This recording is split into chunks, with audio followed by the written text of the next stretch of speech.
به نام حضرت دوست که هرچه هست از اوست و سپاس و ثنای بی حد بر آستان صفات بی همتای احدیت که در کمال رأفت و در نهایت عطوفت رخصت سخن گفتن بر بندگان خود ادا نموده است. سلام بر تو که خود را باور داری و سلام به همه بینندگان عزیز. سلام به شما عزیزانی که با دستان مهربانتان مأمنی می سازید سرشار از اخلاص. شما برگزیدگانی که در کلاس ایثار درس سخاوت می دهید و شما نازنینانی که سعادتمندان دنیا و آخرتید و شما خوبانی که انسانیت را تفسیر می کنید و دلهایتان پر از وفاداری و خودگذشتگی است. با قسمت دیگر از برنامه منهاج السنه در خدمت شما عزیزان هستیم. برنامه‌ای که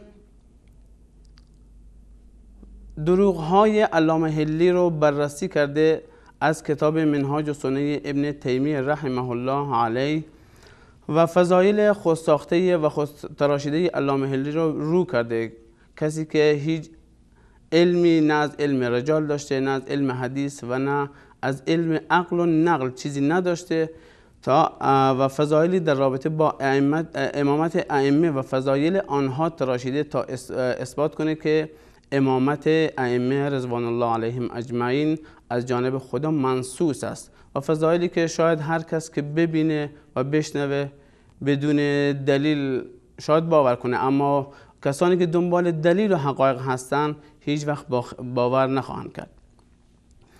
در قسمت گذشته و جلسه گذشته در رابطه با سبتین حسن و حسین رضی الله عنهما فرزندان علی رضی الله عنه شبهاتی یا بهتر بگم فضایل خودساخته علامه حلی را جواب دادیم و در این قسمت هم در رابطه با علی ابن الحسین و فرزندش محمد ابن علی و فرزندشون جعفر ابن محمد برنامه خواهیم داشت در رابطه با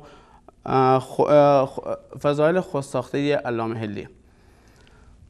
از طرف خودم و بینندگان به جناب استاد کارشناس محترم برنامه وقت بخیر میگم و سلام جناب استاد که وقت خود را در اختیار ما قرار دادیم باز هم تا در رابطه با کتاب حلی بحث داشته باشیم و مزخرفات یا فضایل خودتراشیده را که گفته از زبان شما بشنویم. بفرمایید جناب استاد. بنده متقابلا خدمت شما و همچنین تمامی بینندگان و عزیز و ارجمندان عرض ادب و سلام دارم. السلام علیکم و رحمت الله و برکاته و از شما سپاسگزار هستم که این فرصت را در اختیار بنده قرار دادید و در این برنامه انشاءالله در خدمت جناب عالی و همچنین شما بینندگان عزیز و ارجمند انشاءالله خواهم بود. جناب استاد در رابطه با فضایل سبتین حضرت حسن و حسین رضی الله عنهما مطالبی که علامه حلی آورده بود پاسخ داده شد و اما بعد از اون نوبت به زین العابدین که علی ابن الحسین فرزند امام حسین رضی الله عنه باشد میرسیم که علامه حلی در رابطه با ایشان چه فضایل را آورده در کتاب منهاج الکرامش که و بنابر این فضایلی که خودش ساخته و خودش آورده میخواد امامت ایشون رو ثابت کنه. فضایلی که علامه حلی آورده چه فضایلی هست؟ الحمد لله رب العالمين والعاقبة للمتقين والصلاة والسلام على نبينا محمد وعلى آله و صحبه اجمعین.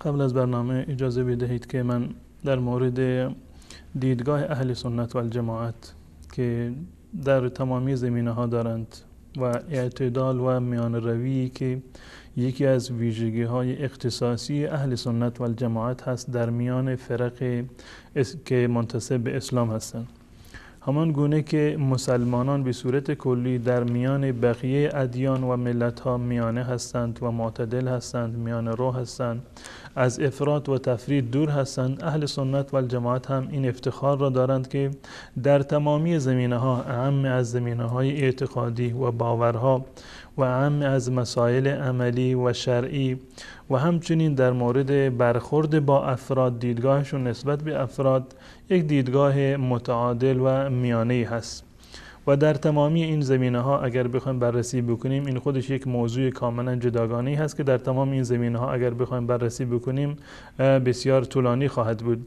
اما در مورد خود افرادی که حتی اهل سنت و الجماعت قبولشون دارند، مانند اصحاب رسول الله صلی الله علیه و سلم یا بقیه ائمه بزرگواری که اهل سنت و الجماعت دارند، ائمه اربعه هستند، ائمه محدثین و فقها هستند، یا اهل بیت رسول الله صلی الله علیه و سلم هستند، دیدگاه اهل سنت و الجماعت میانه ترین و معتدل ترین دیدگاه هست و برگرفته از واقعیت زندگانی این بزرگواران هست.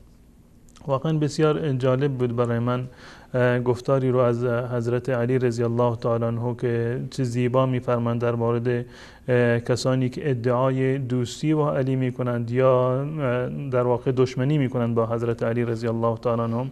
ایشون در نهج البلاغه میفرماد یهلک فی صنفان، در مورد من یا در برخورد ما من دو گروه هلاک میشوند.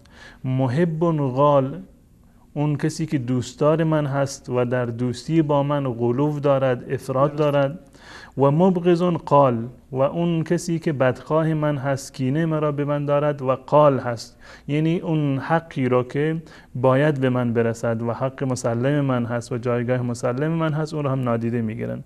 یعنی این که سیدنا علی رضی الله تعالی عنه افراط و تفریط رو در مورد شخصیت خودشون کاملا در واقع نفی کردن.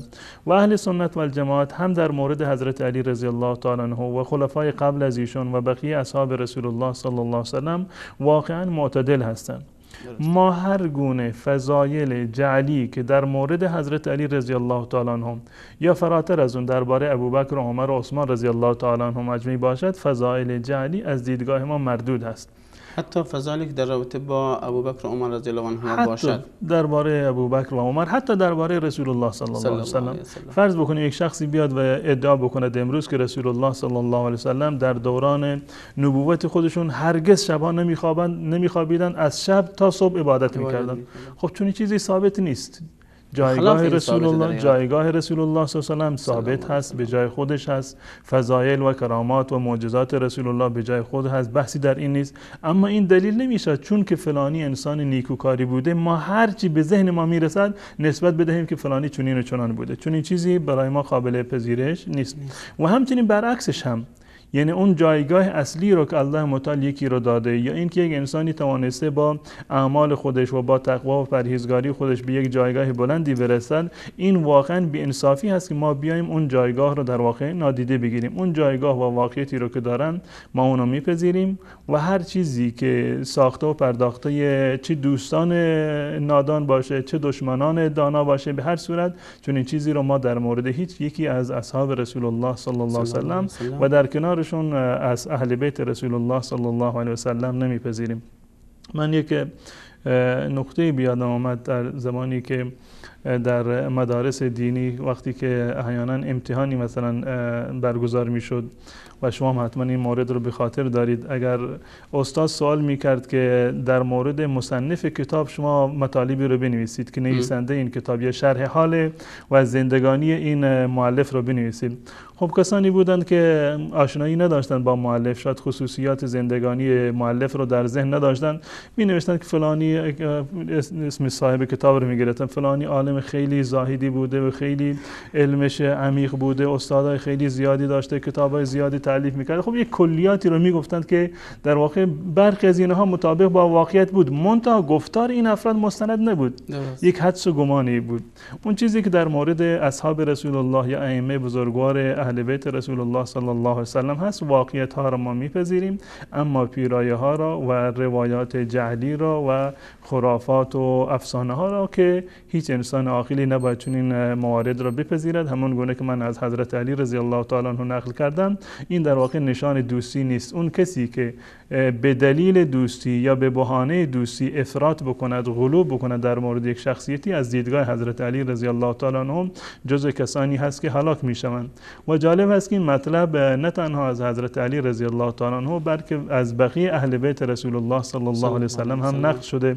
به طور مثال از رضا، علی رضا امام هشتم شیعان هم این مطلب کاملا نقد شده که ایشون میگن کسانی که در مورد ما غلو میکنند، اون کسانی که در مورد ما غلو میکنند، این حرفی رو که حضرت علی رضی الله تعالی عنه زده که محب غال، اون کسانی که در مورد ما غلو میکنند و در محبت ما افراط میکنند، و همچنین اون کسانی که در نفی محبت ما، در نفی فضائل ما در واقع افراط میکنند یا در حق ما در واقع تفریط میکنند، و همچنین اون کسانی که مصالب اعدای ما را با نام ذکر میکنند، اسم میبرند فلانی رو و با ذکر نام مصالب را ذکر میکنند، به صورت کلی و سربسته ذکر نمیکنند بلکه با ذکر نام ذکر میکنند. اینها در واقع امام رضا میفرماید که اینها جز دشمنان ما هستند و قطعا این دوستی نیست که ما به خاطر به بهانه دوستی بیایم هر کاری رو که این بزرگواران کردند یا نکردند به اونها نسبت بدیم، فضایلی رو که داشتند یا نداشتند به اونها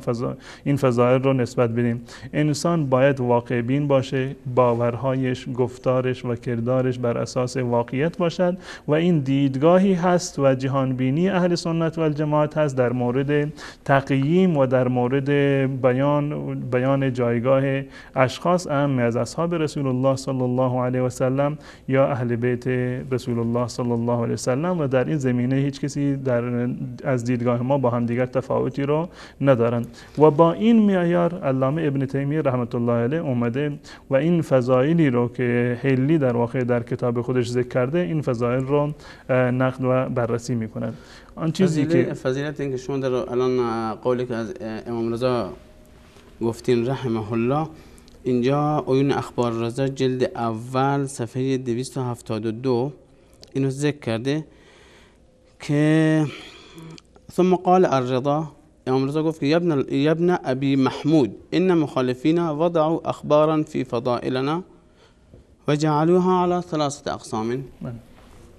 به 3 قسم اینها رو فضائل رو تقسیم کردن دشمنان ما، مخالفین ما. احدها الغلو، اولی که کلا افراطه، غلو و افراطه، و دومیش التقصیر فی امرنا، کلا پایین بردن یا کوتاه کردن در حق ائمه که باید ادا میشد. و ثالثها التصریح بمثالب اعدائنا، و سوم هم تصریح به در ادامش می آورده که آورده به اذا سمعوا مطالب اعدائنا باسمائهم ثلبونا باسمائنا، و قال الله عز وجل که استناد کرده به آیه قرآن و این قول خود امام رضا بود که در عیون اخبار رضا هم اومده. اگر دوست داشتین بازی میتونن تبلت به شما بدن که از اینجا نشان بدید. در صورت این مطالبی بود من عرض کردم به این معنی که اهل سنت و الجماعت این نظرشون که نظر معتدل و میانه‌ای هست، این همسو هست با اقوال خود ائمه اهل بیت، هم جمله حضرت علی رضی الله تعالی عنه که قول ایشان رو من قبلا ذکر کردم که یهلک فی صنفان محب قال و مبغض قال، و همچنین این فرموده علی ابن موسی و امام رضا رحمت الله علیهم اجمعین.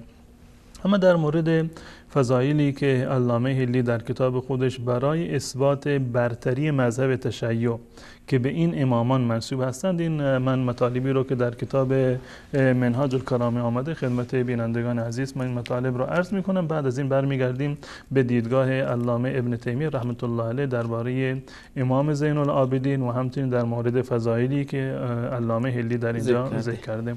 در کتاب منهاج الکرامه علامه حلی این مطلب رو ذکر کرده و آورده. اگر دوستان عزیز این صفحه را نمایش بدند که کتاب منهاج الکرامه هست که من در اختیار دارم، شرح منهاج الکرامه فی معرفت الامامه هست و در ابتدای این کتاب و متن خود کتاب منهاج الکرامه را در اینجا گذاشته، متن منهاج الکرامه فی معرفت الامامه. در صفحه 26 این کتاب این مطلب در اینجا کاملا ذکر شده در مورد علی ابن حسین. علامه حلی میگوید که وکان علی ابن الحسین زین العابدین علیه السلام یصوم نهاره و یقوم لیله، شبها روزها روزه می‌بودند و شبها عبادت می‌کردند و قیام می‌کردند. و یتلو الکتاب العزیز، و کتاب العزیز یعنی قرآن کریم را ایشان تلاوت می‌کردند. و یصلی کل یوم و لیله 1000 رکعه، در هر شبانه روزی 1000 رکعت نماز می‌خواندند. و یدعو بعد کل رکعتین بالادعیه المنقوله عنه، و عن آبائه و بعد از هر دو رکعتی دعاهایی رو که نقل شده از خود ایشان یا از پدرانش و نیاکانش این دعاها رو در واقع ذکر می‌کردند.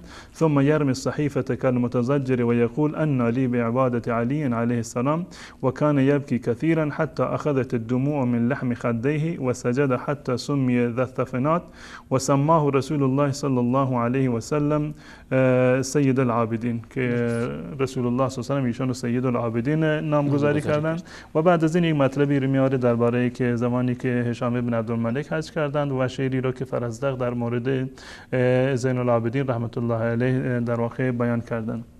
خب این مجموعه بعد از این چند نکته دیگر رو هم در اینجا ذکر کرده که ایشون اشاره می کند که زین العابدین در زمانی که زنده بودند در مدینه بسیاری از خانواده های فقیری که بودند ایشون در واقع شبانه بدون که کسی اطلاع پیدا بکند می رفتند و مخارج زندگیشون رو در واقع تامین می کردند یا کمک های مالی به این افراد و به این خانواده فقیر تقدیم می کردند.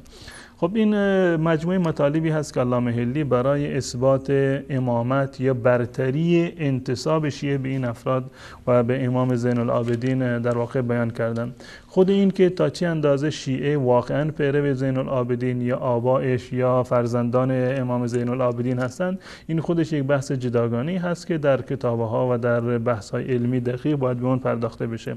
اما خب این در حد یک ادعا هست و فضائلی رو که در اینجا علامه حلی ذکر کرده در مورد امام زین العابدین، این چند موردی هست که من خدمت بینندگان عزیز من این موارد را برشمردم. من قبل از این که بخوام این موارد را پاسخی بدم یا پاسخ علامه ابن تیمیه رحمت الله علیه رو در این زمینه ذکر بکنم، میپردازم به دیدگاه علامه ابن تیمیه رحمت الله علیه درباره امام زین العابدین که ایشون درباره زین العابدین من همین سوال دقیقاً می‌خواستم بپرسم که تمام منابر شیعه و همچنین رسانه ها و مطبوعات کاملا چه روزنامه ها باشه و چه کتاب ها و مجلات و هر چی باشه ابن تیمیه رحمه الله را جزء نواصب میدونن. نواصب هم به حساب کسی که عداوت و دشمنی به اهل بیت رو نسبت بده و دشمن اهل بیت باشه. همین میخواستم بپرسم که اگر ابن تیمیه رحمه الله ناصبی باشن و این کلامش این کتابش اینه که منهاج السنه هست در رد علامه حلی و فضائل خودساخته علامه حلی است، آیا خود ابن تیمیه در کتاب خودش منهاج السنه در رابطه با فضایل زین العابدین روایاتی رو آورده؟ و اگر ناصبی هست چرا آورده و اگر ناصبی نیست آیا آورده یا نه؟ بله، من قبلا عرض کردم که اهل سنت و الجماعت بر اساس ایمان و باوری که به قرآن و احادیث رسول الله و دین اسلام دارند انسان‌های معتدلی هستند و میان رو هستند در این زمینه، یعنی در تحکیم افراد، در تقییم و بیان جایگاه هر فردی که هم از این که از اصحاب رسول الله صلی الله علیه و سلم باشند یا از اهل بیت ایشان. اون واقعیت هایی که در زندگانی ایشان بوده ما به سر و چشم اونها رو قبول داریم و اون چیزهایی رو که ساخته و پرداخته دشمنان بوده یا دوستان بوده به هر صورت اونها برای ما قابل پذیرش نیست و هر چیزی که روایاتی که در این زمینه وجود دارن روایات جعلی و ساختگی هستند به هر عنوان حتی انسان‌های عاقل ولو اینکه دوستدار یک شخصیتی باشن نباید به چنین موارد در واقع استناد بکنن. علامه ابن تیمیه رحمت الله علیه مانند بقیه اهل سنت و الجماعت نه تنها اینکه هیچ گونه دشمنی رو با اهل بیت رسول الله صلی الله علیه و سلم ندارن بلکه دوستدار اهل بیت رسول الله صلی الله علیه و سلم هستند. همان گونه که من قبلا اشاره کردم اهل سنت و الجماعت من جمله علامه ابن تیمیه رحمت الله علیه در برخوردشون و دیدگاهشون نسبت به اهل بیت رسول الله صلی الله علیه و سلم میانه هستند. یعنی این که میانه هستند در میان روافض و خوارجی که در میان نواصب و خوارج که اهل بیت رسول الله را یا بسیاری از اصحاب رسول الله صلی الله علیه و سلم را تکفیر میکنند. هم نواصب تکفیر میکنند یا بد میگویند به اهل بیت رسول الله صلی الله علیه و سلم و هم خوارجی که حضرت علی رضی الله تعالی عنه را و در کنار اون بقیه اصحاب رسول الله صلی الله علیه و سلم را تکفیر کردند. این یک طرف قضیه هستند، این اون کسان دشمنانی هستند، اون مبغض غال هستند، یعنی اون کسانی که بغض صحابه و اهل بیت رسول الله صلی الله علیه و سلم را داشتند که به فرموده حضرت علی رضی الله تعالی عنه اینا هلاک میشوند و همچنین محب غال محب قال یعنی روافضی که صفات خدایی را یا ویژگی های رسول الله صلی الله علیه و سلم را یا ویژگی های نبوت را به اهل بیت رسول الله صلی الله علیه و سلم نسبت میدهند که این در واقع دوستی نیست، بلکه این مصداق فرموده حضرت علی رضی الله تعالی عنه است که محب قال باشند که اینها هم در واقع هلاک میشوند. اهل سنت و الجماعت و من جمله علامه ابن تیمیه رحمت الله علیه خط میانه را دارند و بر صراط مستقیم در این زمینه عمل میکنند. فضایلی رو که ایشان دارند به سر و چشم ما قبول داریم، افتخاراتی رو که داشتند و فضایلی رو که در واقع اینها کسب کردند، علومی رو که این بزرگواران داشتند، اون جای انکاری در واقع ندارند. اما این که صرفاً این که فلانی عالم بوده، فلانی مثلا زاهد بوده، فلانی یک سری خصایصی رو داشته یا اهل تقوا بوده، این دلیل بر امامتش هست، این یک بحث جداگانه هست. این فضایل برای ما قابل قبول هست، اما برای اثبات امامت الهی این بزرگواران نیاز به دلایل دیگری هست که متاسفانه در این زمینه دلایل صحیح و ثابتی وجود ندارد که بحث یک بحث کاملا جداگانه هست. اما حضرت علامه ابن تیمیه رحمت الله علیه درباره امام زین العابدین اگر دوستان نمایش بدن، این کتاب منهاج السنه هست از علامه ابن تیمیه رحمت الله علیه، منهاج السنه فی نقض کلام شیعه القدریه لابن تیمیه ابو العباس تقی الدین احمد ابن عبدالحلیم، تحقیق دکتر محمد رشاد سالم، جزء اول این کتاب است. این چاپی من در اختیار دارم چاپ 4 جلدی این کتاب هست و این جلد دوم این کتاب است، جلد دوم از چاپ 4 جلدیش و صفحه 533 هست این مطلب که از کتاب‌های قبلی که یعنی چاپ قبلی این کتاب بودند و چاپ 8 جلدیش این صفحه جلد 4 هست و صفحه 48. در این زمینه میگه فصل و اما علی بن الحسین فمن کبار التابعین و ساداتهم علما و دینا. اما علی بن الحسین فمن کبار التابعین، از دیدگاه ما از بزرگان تابعین هست. تابعین یعنی اون کسانی که اصحاب رسول الله صلی الله علیه و سلم رو ملاقات کردند. فمن کبار التابعین و ساداتهم، از بزرگان و ساداتشون هست، از سران تابعین هست. علما و دینا، از نظر علم و دین، یعنی از نظر علم و دانشی که این بزرگوار داشتند و هم از نظر تدین و دیانت و پایبندی به شریعت که داشتند، اینا واقعا سرآمد روزگار بودند و یکی از بزرگان تابعین بودند. اخذ عن ابیه، که این علم را از پدر بزرگوارش اخذ کرده. اخذ عن ابیه، که این علم را از پدر بزرگوارشون در واقع اخذ عن ابیه، از پدرش اخذ علم کردن. و ابن عباس و مسور ابن مخرمه و ابی رافع مولى النبی و عایشه و ام سلمه و صفیه امهات المؤمنین و بقیه کسانی که شاگردان استادان این بزرگوار بودند. یک مطلبی که در اینجا قابل اشاره هست به اون این هست که ما واقعا بر اساس همون اعتدالی رو که داریم، شیعه در این زمینه معتقد است، گرچه دلیل صریحی در این زمینه وجود ندارد، نه از قرآن و نه از احادیث رسول الله صلی الله علیه و سلم. ما معتقد هستیم که حضرت حسن، حسین، حضرت علی رضی الله تعالی عنه و همچنین زین العابدین، باقر، جعفر و تمام اهل بیت رسول الله و همچنین اصحاب رسول الله صلی الله علیه و سلم همگی و همچنین تمام علما، تمام بشریت اگر علمی رو دارند، فضلی رو دارند، کرمی رو دارند، اینها یک موارد کسبی هست. علم و دانشی رو کسی داره، به یک مبلغ و یک جایگاه علمی برتری رسیده، این به خاطر تلاش و زحمتش بوده، به خاطر زحمت افزونی بوده که در راستای تحصیل علم در واقع متحمل شدن، به این خاطر هم به این جایگاه بزرگ و متمایز از دیگران در واقع رسیدن. اما شیعه برخلاف اهل سنت و الجماعت و برخلاف یعنی طبیعت و سرشت انسانیت در این زمینه معتقد هستند که علم ائمه یک چیزی هست که اونو به ارث بردن. حضرت علی رضی الله تعالی علمش کسبی نبوده، علمش از رسول الله بهش به ارث رسیده. علی که فوت کردند علمش به حسن به ارث رسید. حسن که فوت کرد علمش به حسین به ارث رسید. امام حسین که فوت کرد علمش به زین العابدین یعنی به ارث تا آخر. و معتقد هستند که علم این بزرگواران علم کسبی نیست، علم وحی هست از جانب الله متعال که به ارث میرسند. این برخلاف واقعیت و در واقع سرشت بشریت و انسانیت است. علم چیزی نیست که قابل در واقع انتقال باشه به این که بعد از وفات اینو به ارث بگذارن برای فرد دیگر. اگر به صورت کتاب باشه، به صورت دفتر باشه، خب یک مطلب جداگانه هست. اما این که اون علمی رو که در ذهن حضرت علی بوده یا حسن حسین بوده اون یک باره در ذهن امام زین العابدین مثلا خالی بشه، چون این چیزی برخلاف طبیعت و بشری هست و چون این چیزی نیاز به دلیل داره. اهل سنت و الجماعت در کنار این که معتقد هستند که زین العابدین یکی از بزرگان تابعین بوده از نظر علم و دیانت، معتقد هستند که بله ایشون اساتیدی رو داشتن مانند پدر بزرگوارشون، مانند ابن عباس، مسور ابن مخرمه و امهات المؤمنین که علم خودشون رو از این بزرگواران در واقع کسب کردند که من در ادامه مطالبی رو ان شاء الله در این زمینه خدمت شما عرض خواهم کرد.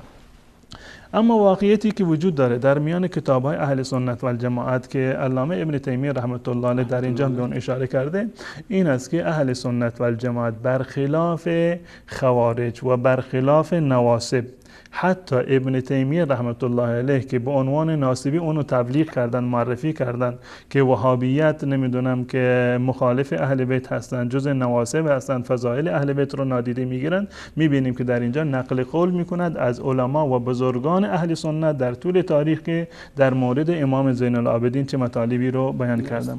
در اینجا این قسمت اولی که شما خوندین، اما علی ابن الحسین فمن کبار التابعین و ساداتهم علما و دینا، این دیگه قول خود ابن تیمیه هست، قول از کسی دیگه نقل قول نکرده. نه، نقل قول در اینجا نیست، خودش مستقیما این مطلب رو در اینجا ذکر کرده، گرچه که علامه حلی همین مطلب رو آورده بود. در اینجا علامه ابن تیمیه رحمت الله علیه ما در این شک و تردید رو نداریم که زین العابدین یکی از بزرگان و سادات تابعین بوده از نظر دیانت و از نظر علم. در این زمینه جای بحثی نیست و این علم رو هم از پدرش و از ابن عباس و از امهات المؤمنین و بقیه اساتید خودش اینو کسب کرده بوده. اما در مورد جایگاهی رو که زین العابدین نزد اهل سنت و الجماعت دارند و مطالبی رو که اهل سنت و الجماعت خصوصا در واقع کسانی که رشتهشون و صنفشون نقد رجال هست گفتند، این مطالب رو در اینجا چند موردی رو علامه ابن تیمیه ذکر کرده. قال یحیی بن سعید، یحیی بن سعید رحمت الله علیه میگوید که هو افضل هاشمی رأیته فی المدینه، هو افضل هاشمی رأیته فی المدینه، که امام زین العابدین علی ابن الحسین برترین هاشمی بوده از بنی هاشم که من در مدینه دیدم. و قال محمد بن سعد صاحب طبقات هست، در کتاب طبقات خودش میگه کان ثقة مأمونا کثیر الحدیث عالیا رفیعا، ایشون ثقه بودند، مأمون بودند، یک شخصیت مورد اعتمادی بودند، کثیر الحدیث بودند، روایات زیادی رو دارند و عالیا رفیعا و جایگاه بسیار بلند و والایی رو ایشون دارا بودند. و همچنین وروا عن حماد بن زید، از حماد بن زید آورده، اونم از یحیی بن سعید انصاری قال سمعت علی بن الحسین، من از علی بن حسین شنیدم، من از علی بن حسین شنیدم. و در داخل پرانتز می و کان افضل هاشمی ادرکته، برترین هاشمی بود، یعنی در زمان خودشون ایشان واقعا در میان بنی هاشم برتر و سرآمد روزگار خودشون بودن. و ادامه مطلب رو در اینجا نقل می‌کند. و همچنین نقل قول دیگری دارد از شیبه ابن نعامه قال کان علی ابن الحسین یبخل، مردم تصورشون این بوده که علی ابن حسین بخیل بود، یعنی ظاهرا مردم فکر میکردند که ایشون یک نوع دستشون تنگ هست و بخیل هستند. فلما مات، اما زمانی که ایشون فوت کردند و درگذشتند، وجدوه یقوت 100 اهل بیت بالمدینه فی السر، متوجه شدن مردم دیدن که 100 خانوار در مدینه هستند که هزینه ایشون رو و مخارج زندگیشون رو علی ابن حسین رحمت الله علیه و رضی الله عنه پرداخت میکنند و این هم یکی از فضائلشون هست. و در ادامه میگه که وله من الخشوع، این قول خود علامه ابن تیمیه هست، وله من الخشوع، امام زین العابدین خشوعی رو که داشتند، یعنی فروتنی رو که این بزرگوار داشتند، و صدقت سری، و صدقه های پنهانی و صدقاتی که در پنهانی میدادند، و غیر ذلك من الفضائل، و فضائل دیگری در این زمینه، ما هو معروفون، ایشون فضائل دیگری در این زمینه دارند که این معروف است. در این زمینه ما هیچ گونه شک و تردیدی رو نداریم که امام زین العابدین یکی از بزرگان زمان خودشون بوده، یکی از کبار تابعین بوده، هم از نظر علم و هم از نظر دیانت، و هم این فضایلی رو که در اینجا علامه ابن تیمیه رحمت الله علیه گوشه از این فضایل را و نقل قول در واقع بزرگان اهل سنت رو درباره زین العابدین ذکر کردن. و خود ابن تیمیه رحمت الله علیه میبینیم که نه تنها اینکه فضایل اهل بیت رسول الله صلی الله علیه و سلم را رد نمی کند، بلکه اثبات کرده فضایل را. اضافه بر اون اضافه از قول علامه حلی میگه وله من الخشوع و صدقه السر و غیر ذلك من الفضائل ما هو معروف. ایشون فضایل زیاد و شناخته شده دیگری هم دارند که در اینجا مقام ذکر اونها در واقع نیست. دقیقاً ابن تیمیه رحمه الله واقعیت هایی که در زندگی زین العابدین بوده اونها رو بیان کرده، مثل اینکه به مردمی که تنگ دست و فقیر بودن به اونها کمک میکرده، مثل اینکه خشوع و فروتن بوده و امثال اینا. نه اینکه مثل آقای هلی که هرچی به دهنش اومده و از هر جا دیده و شنیده اونها رو ذکر کرده، مثل اینکه گفته سید العابدین و اینو به پیامبر نسبت داده. اما اون چیزی که مردم در مورد یک شخصی میگن اون واقعیتی است که اشخاصی که در اون زمان بودن دیدن و شنیدن. اما اینکه بدون ذکر مأخذ و منبع بگه پیامبر این حرفو گفته و هیچ روایت صحیحی هم نداشته باشن که پیامبر این حرفو گفته باشن، واقعا جای تعجب است به این شیخ شیعی که برای خودش علامه روزگار بوده که چگونه بدون سند و مدرک حرف زد. بله، در مورد فضایلی که ذکر می شود در مورد اصحاب رسول الله باشه یا اهل بیتیشان باشه، نباید به بهانه این که ما اونها رو دوست داریم هرچی درباره اونها ذکر شد ما اونو قبول بکنیم. معیار ما در نقل اقوال، در نقل فضایل، خصوصا فضایلی که نسبت داده می شود به رسول الله که از رسول الله صلی الله علیه و سلم نقل شده باشد، معیار برای ما سند هست. سند این روایت رو ما بررسی می کنیم، چه به نفع ما باشند چه به ضرر ما باشند، این مطالب رو ما بررسی می کنیم. آن چیزی که واقعیت داشته باشه و با طریق صحیح و سند صحیح به ما رسیده باشد اون قابل قبول هست، در صورتی که متضاد با روایات دیگر در واقع نباشد. اما اون چیزی که سندی در واقع نداشته باشد یا جعلی و غیر واقعی باشه، ساختگی باشد، اون در واقع قبول کردنش هم دور از صفات علما و صفات محققین است. من این نکته رو که شما اشاره کردین، من از کلام علامه ابن تیمیه رحمت الله علیه این نکته رو من اشاره می کنم. ایشون میفرمایند که و اما ما ذکره من قیام 1000 رکعه، یکی از فضایلی رو که علامه حلی برای زین العابدین آورده بود این بود که ایشان روزها روزه بودند و شبها عبادت میکردن. خب این دلیل میخواد که آیا ایشون تمام روزها روزه بودن، تمام شبها عبادت میکردن، در این که ایشان جز عابدین روزگار خودشون بودن، جز عبادت گزاران بودن، بسیاری از روزهای سال روزه میگرفتن و شبها قیام شب انجام میدادن، این جای شک و تردیدی در واقع نداره، ما اینو قبول داریم. اما این دلیل بر امامت و دلیل بر منسوبیت ایشان از جانب الله متعال در واقع نمیشود. اما این مطلبی که ایشون ذکر کردند که امام زین العابدین در شبان روز 1000 رکعت نماز میخوندن، و این مطلب رو قبلا درباره حضرت علی رضی الله تعالی هم ذکر کرده بودند که علی رضی الله تعالی عنه در شبان روز 1000 رکعت نماز میخوندند. و در مورد امام زین العابدین یک مطلب دیگری رو هم ذکر کرده، یعنی گفته که امام زین العابدین در هر شبان روز 1000 رکعت نماز میخوند و بعد از هر 2 رکعت نماز دعاهایی که از خودش و از نیاکانش آبا و اجدادش نقل شده اون هم در واقع میخوند. یعنی شما تصور بکنید که در شبان روز 1000 رکعت نماز بخونه، اگر 2 رکعت اینها رو حساب بکنید خب میشه 500، یعنی نماز 500 نماز که هر یکی 2 رکعت ما حساب بکنیم. بعد از هر 500 نمازی که ایشون در واقع میخوندن بنشینند حداقل به اندازه نمیدونم به اندازه تمام کتاب دعایی رو که صحیفه سجادی رو همه‌شو میخوندن که این از ایشون نقل شده، همه اینو میخوندن یا از آبا و اجدادشون. به هر صورت یک فرصتی وقت زمانی رو ایشون بعد از هر 2 رکعت نماز اختصاص میدادن برای دعا کردن. این از نظر عقلی امکان پذیر نیست. خود 1000 رکعت نماز خوندن اون گونه که علامه ابن تیمیه رحمت الله لفظش این است که میگن فقط تقدم ان هذا لا يمكن الا على وجه يكره في الشریعه. 1000 رکعت نماز خوندن امکان نداره که انسان چون در شبان روز 1000 رکعت نماز بخواند مگر به گونه‌ای که در شریعت مکروهه. درست. فقط این سر زدن باشه که انسان دیگه مثل یک در واقع بلند بشه بنشینه اونم با سرعت که بتونه در شبان روز 1000 رکعت نماز بخونه، این برخلاف آداب هست، برخلاف در واقع ادای نماز هست و قیام نماز هست که دستور داده شده که ما نماز رو اقامه بکنیم. این برخلاف این موارد هست. رسول الله صلی الله علیه و نماز میخوندن، 8 رکعت نماز رو میخوندن، اما حضرت عایشه رضی الله تعالی عنها میفرماد فلا تسأل عن حسنهن و طولهن، نپرس که نماز رسول الله چه اندازه طولانی بود و چه اندازه زیبا بود. این سنت رسول الله بوده. قطعا حضرت علی رضی الله تعالی و امام زین العابدین و بقیه اصحاب و بزرگواران اهل بیت پیرو رسول الله صلی الله علیه و بودن. بیشتر از این که به تعداد رکعات و به کمیت نماز توجه داشته باشند، قطعا به کیفیت نماز و به حضور قلب نماز در واقع اهمیت میدادن. علامه ابن تیمیه میفرماید که هذا لا يمكن الا على وجه يكره في الشریعه او لا يمكن بحال، یعنی که اصلا امکان نداره در شبان روز انسان این همه نماز بخونه. شما ذکر کردین که ببخشید که در شب قیام داشتن، در روز روزه داشتن، در شب قیام داشتن، 1000 رکعت داشته و همچنین اوراد اذکاری که هست. باز در رابطه با زیارت عاشورا که میارن که زیارت عاشورا که دعاش به حساب میخوندن دیگه، به حساب پدرشون بود شهید شده بودن، امام حسین رضی الله عنه.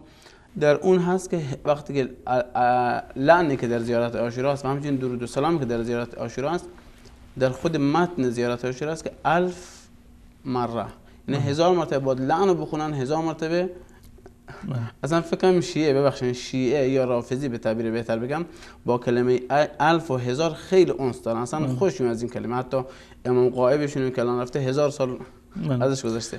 بله، این واقعیتی هست که یعنی قابل انکار نیست که یعنی 1000 رکعت نماز خوندن، خود نماز رو الان ادعیه رو که ایشون میخوندن چه اندازه وقتیشون رو میگیره اون بماند، ما اون حساب نمیگیریم. حداقل 1000 رکعت نماز رو یا اصلا امکانش نیست انسان در شبانه روز بخواند، یا این که به اون کیفیتی که سنت هست و مشروع هست انسان نمیتونه که 1000 رکعت نماز رو بخواند. من این نکته رو انکار نمیکنم که این مطلب نقل شده نه تنها از زین العابدین، شاید از افراد دیگری هم غیر از ائمه این ذکر شده باشه، هر کسی که باشد، ولی اینکه درباره ابوبکر صدیق رضی الله تعالی عنه مثلا این نماز ذکر شده باشه، درباره هر کسی که ذکر شده باشه، و این با واقعیت و با تعداد اوقاتی رو که ما در اختیار داریم، ساعاتی رو که ما در اختیار داریم، و با توجه به این که اعمالی رو که ما در شبانه روز خودمون باید انجام بدیم، خوابیدن هست و خوردن و خوابیدن و بقیه کارهای روزمره هر شخص هست، امکان نداره که انسانی بیاد چون این عبادتی 1000 رکعت نماز رو بر وجه مشروع و کیفیت مشروع بتونه در یک شبانه روز انجام بدهد. در ادامه علامه طیفی میفرماد فلا یصلح ذکر مثل هذا فی المناقب، این شایسته نیست که چنین موارد رو در مناقب ما بیایم ذکر بکنیم.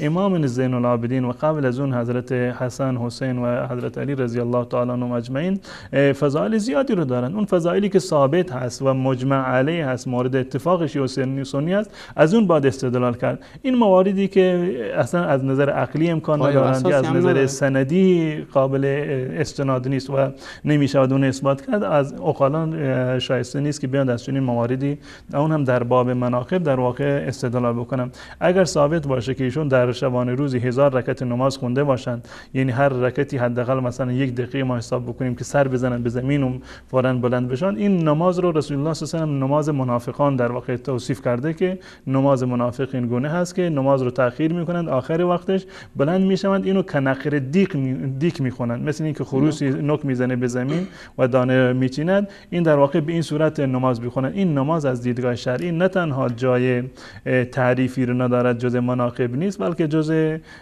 مواردی هست که خلاف شریعت اسلامی هست.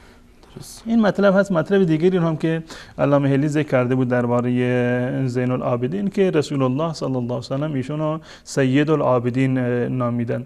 این که امام زین العابدین معروف هست، شیعه و سنی اینو نقل کردن از ایشان که ایشون زین العابدین هست، این از بس که اهل عبادت و تقوا بودن. این همین کلمه زین العابدین هم که لقبشون شده، ملقب به زین العابدین هستن، این هم از پیامبر نقل نیست، از رسول الله صلی الله علیه و سلم نقل نیست. اون چیز اگر ما بخوایم ثابت، ما میپذیریم که بله وجود داره در کتاب‌های شیعه و سنی ایشونو زین العابدین علی ابن حسین این معرفی کردن که ایشون زین در واقع عابدین بودند، اهل عبادت و پرهیزگاری بودند، در این هیچ گونه شک و تردیدی نیست.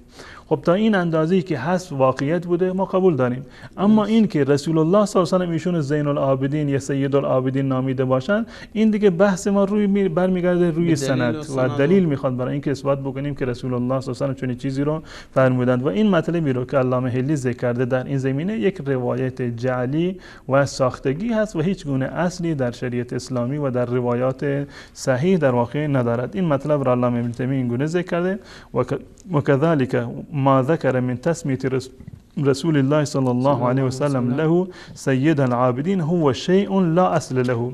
این که رسول الله ایشون سید العابدین یا زین العابدین نامیده باشند، این در واقع هیچ گونه اصلی رو در روایات و در شریعت اسلامی ندارد. ولم یرویه احد من اهل العلم و الدین، هیچ کسی از اهل علم و دین اینو به عنوان مستند برای اثبات فضیلت امام زین العابدین ذکر نکرده. و این حدیثی رو که ایشون در واقع استناد میکنن، اینو علامه ابن جوزی رحمت الله علیه در کتاب موضوعات خودش ذکر کرده. اون گونه که محقق این کتاب رشاد سالم اینو در واقع آورده و حواله داده به کتاب الموضوعات علامه ابن جوزی که ایشون این روایت رو نقل کرده و جز روایات ساختگی و جعلی اینو ذکرش کرده و لفظش این است که میگه که هذا حدیث موضوع بلا شک، میگه هیچ تردیدی نداره، بدون شک و تردید این روایت یک روایت جعلی و ساختگی هست. و المتهم به الغلابی، و اون کسی که متهم هست در این زمینه یک فردی هست به نام غلابی که در اون ذکرش کرده که در سند این روایت هست. قال دارقطنی کان یزال حدیث، این غلابی میگه کسی بوده که روایت در واقع جعل میکرده. و همچنین این روایت در کتاب اللآل المصنوعه و الفوائد المجموعه و تنزیه الشریعه هم ذکر شده که این روایت جز روایات جعلی و ساختگی هست و انسان عاقلی که به عقل خودش احترام میگذارد، به عقل بیننده و شنونده خودش و خواننده کتاب خودش در واقع احترام میگذارد و اون کسی که به دیانت خودش احترام و در واقع ارزشی قائل هست، از روایات جعلی و ساختگی هیچ وقت استناد نمی کند.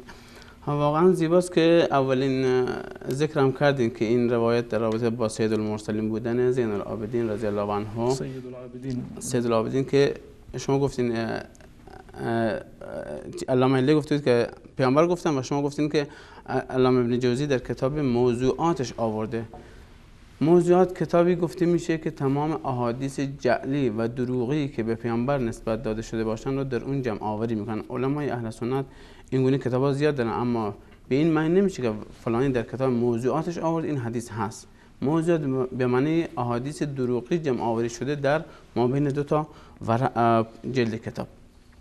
و اما جناب استاد در رابطه با زین العابدین فکر کنم کافی باشه ما یک بیان برنامه با هم ببینیم و در رابطه با فرزندشون محمد ابن علی باز هم فضایلی که علامه هلی ذکر کرده و همچنین پاسخی که شیخ الاسلام ابن تیمیه به فضایل خودساخته علامه هلی داده.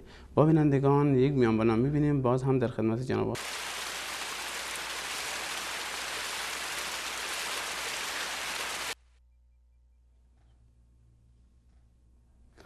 با سلام مجدد خدمت همه بینندگان عزیز. با ادامه مبحث زین العابدین و پدر بزرگوارشون محمد ابن علی امام باقر. جناب استاد در رابطه با ایشان که علامه هلی در کتاب منهاج الکرامش لقب باقر رو برای ایشان ذکر کرده و وجه تسمیهش که این که آورده که لانه بقر العلم، این فضیلتی که علامه هلی برای امام باقر ذکر کرده تا چه اندازه صحت داره و ابن تیمیه در این رابطه چی گفتن و همچنین آیا فضایل جداگانه ابن تیمیه برای امام باقر ذکر کردن یا نه؟ در مورد کلام علامه هلی در این کتاب منهاج الکرام من این مطلب را از خود کتابشون خدمت بینندگان عزیز من اینو نمایش میدم.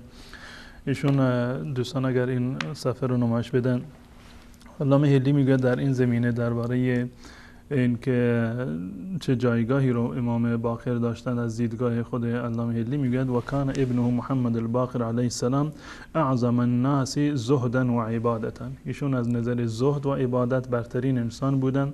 بقر سجود و جبهته، سجده پیشانی ایشان را شکافته بود. و کان اعلم اهل وقتی، در زمان خودشون عالمترین انسان بود. و سماه رسول الله صلی الله علیه و آله الباقر، رسول الله صلی الله علیه و آله ایشونو نام گذاشتن به باقر.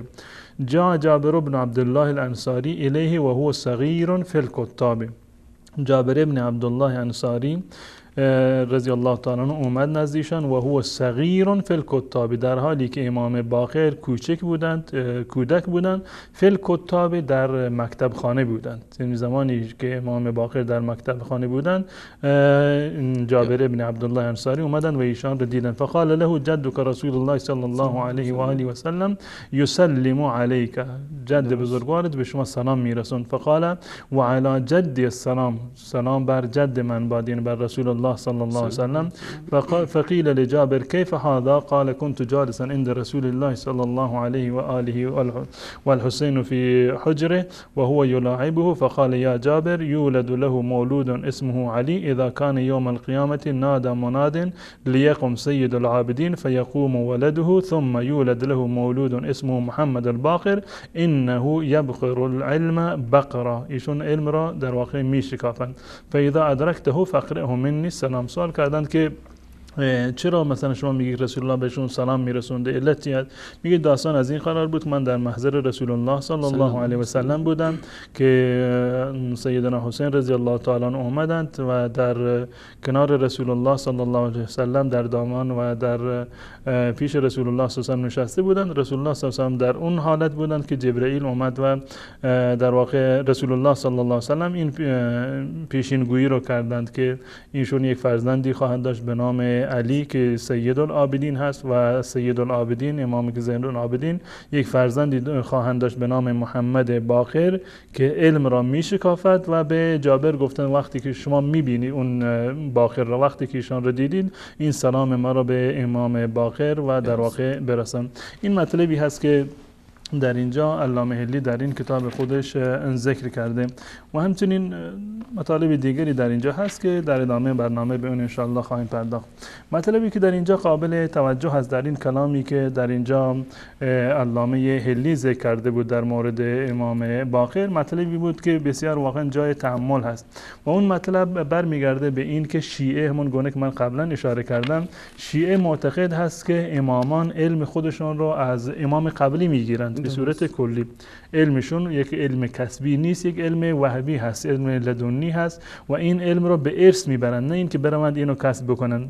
در مورد امام زین العابدین ما قبلا از کلام علامه ابن تیمیه رحمت الله علیه این مطلب رو من خوندم خدمت بینندگان عزیز که اساتید امام زین العابدین پدرش بودند و حضرت ابن عباس بوده و امهات المؤمنین حضرت عایشه و مسور و بسیاری از کسانی که ایشون نام برده بودند. این واقعیت زندگی این بزرگواران بوده و در مورد امام باقر رحمت الله علیه هم این گونه بوده. ایشون علمی رو که از آسمان به ایشان رسیده باشه، وحی شده باشد یا به صورت غیر طبیعی به ایشان ارث رسیده باشد، خود به خود در قلب ایشان ایجاد شده باشد و تمام این علم را از این طریق حاصل کرده باشند، چنین واقعیتی وجود نداره.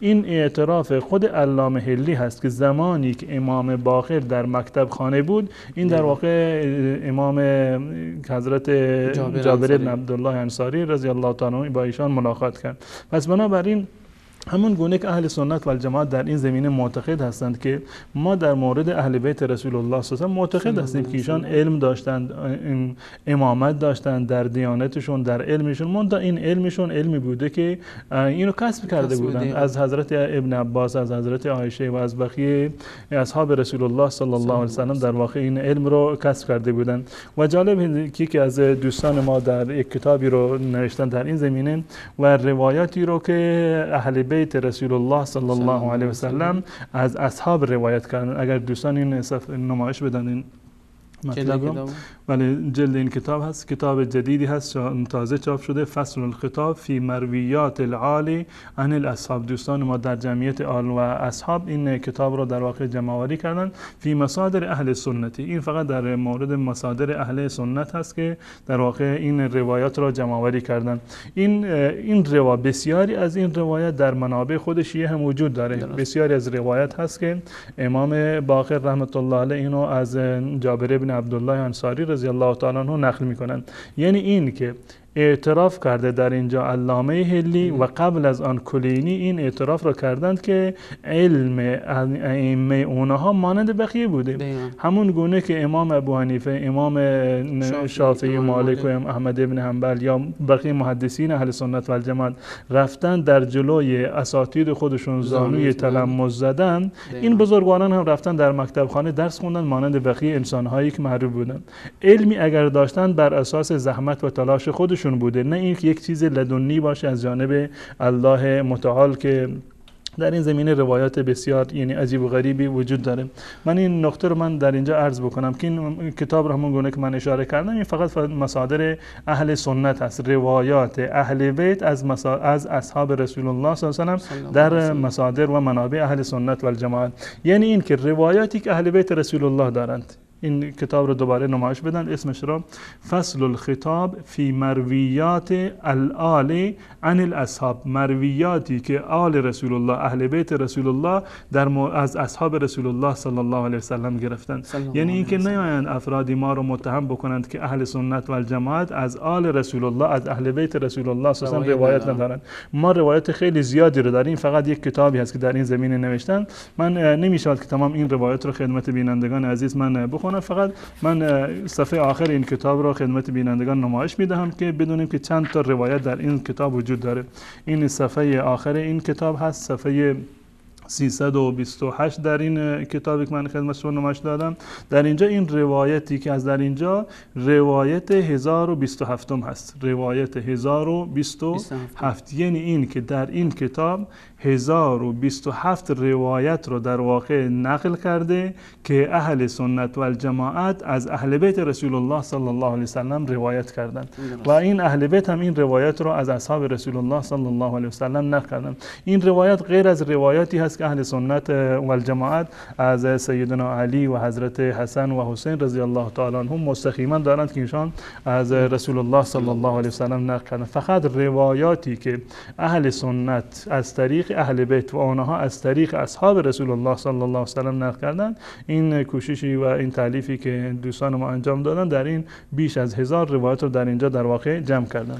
یک چیز دیگه میخواستم در رابطه با خود کلام علامه هلی بگم که خود علامه هلی در متن کتاب اشاره کرد که جابر ابن عبدالله انصاری رضی الله عنه به پیش محمد ابن علی یا امام باقر رفت زمانی که ایشان در مکتب خونه بود و به حساب پیام رسول الله صلی الله علیه و سلم را به ایشون رسوند که گفت که لانه بقر العلم، زیرا علم رو میشکافد. اگر علم اینها کسبی نیست و وهبی است، چرا در مکتب خانه ایشون تشریف داشتن؟ میرفتن مکتب خانه یک.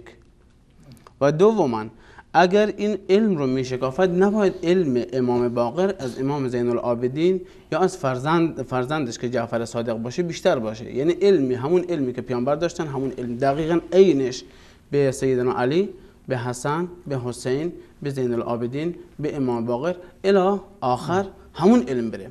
اما از این عبارتی که بقر العلم، علم رو میشکافد، یعنی این صفت فقط مخصوص امام باقره و ظاهرش اینه که یعنی بقیه ائمه این علم رو نداشتن و این مخالف با این هست که وهبی باشه، پس باید کسبی باشه. علاوه بر این که حالا این تا چند اندازه صحیح هست نیست، پیامبر اینو گفتن یا نگفتن، خود لفظ همین روایت ما حالا صحت سقم روایت نگاه نمی‌کنیم، کلا رد بر خود علامه هلی است. بله، این روایت صحیح است متاسفانه.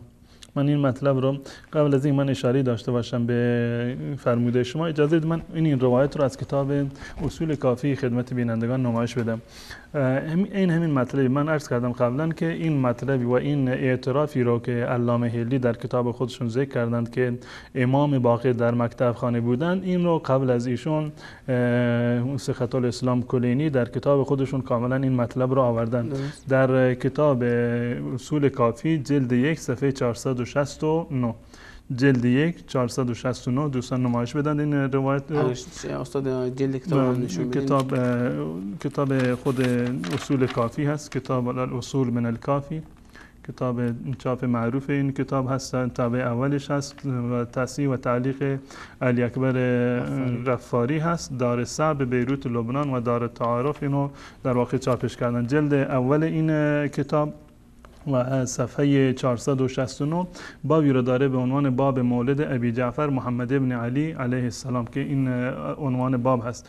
در این باب روایت دومی که در اینجا هست، مثلا این روایت رو نمیخونم خدمت بینندگان، فقط همین مطلب رو که در اینجا آورده که امام باقر رحمت الله علیه در مکتب خانه بودن. در اینجا هست که میگوید که فبین جابر یتردد ذات یوم فی بعض طرق المدینه. امام جابر رضی الله تعالی عنه، حضرت جابر، یک روزی در برخی از راهها و کوچه های مدینه میرفتند. اذ مر بطریق فی ذلک الطریق کتاب. از یک کوچه رد شدن که در اون کوچه یک کتابی بود. کتاب به معنی مکتب خانه هست که کودکان در اونجا میرفتن و درس میخوانن. فیه محمد ابن علی، که محمد ابن علی در اون مکتب خانه در واقع درس میخوان. در اینجا نگفته که درس میخوان، در اینجا گفته که در اون مکتب خانه بود. و جالب اینجا هست که علامه مجلسی در کتاب خودش میگه که امام باقر محمد ابن علی همینجوری رفته بود در مکتب خانه، برای تعلیم نرفته بود. خود توجیه بکنید دیگران تعلیم بده. ظاهرا کودکی هست در اون زمان که در خود این تعریف اومده که ان فلما نظر الیه قال یا غلام، ای پسر بچه. در زمانی که ایشون پسر بچه‌ای بودن، اقبل، اینم در زمانی بوده که ایشون پسر بچه بودن و پدرشون هنوز زنده بودن، هنوز علم پدرشون بنابر تعبیر شیعه هنوز به ایشون منتقل نشده بود. از بنابراین نمیدونیم چه کاری داشته رفته بوده در مکتب خانه. به هر صورت در اینجا صراحتا این اومده که امام باقر در مکتب خانه بودن و در اونجا حضرت جابر بن عبدالله انصاری امام باقر رحمت الله علیه رو در واقع در اونجا دیدن. و علامه مجلسی در مرآت العقول جلد 6 صفحه 17 آورده که ضعیف علی المشهور صحیح عندی.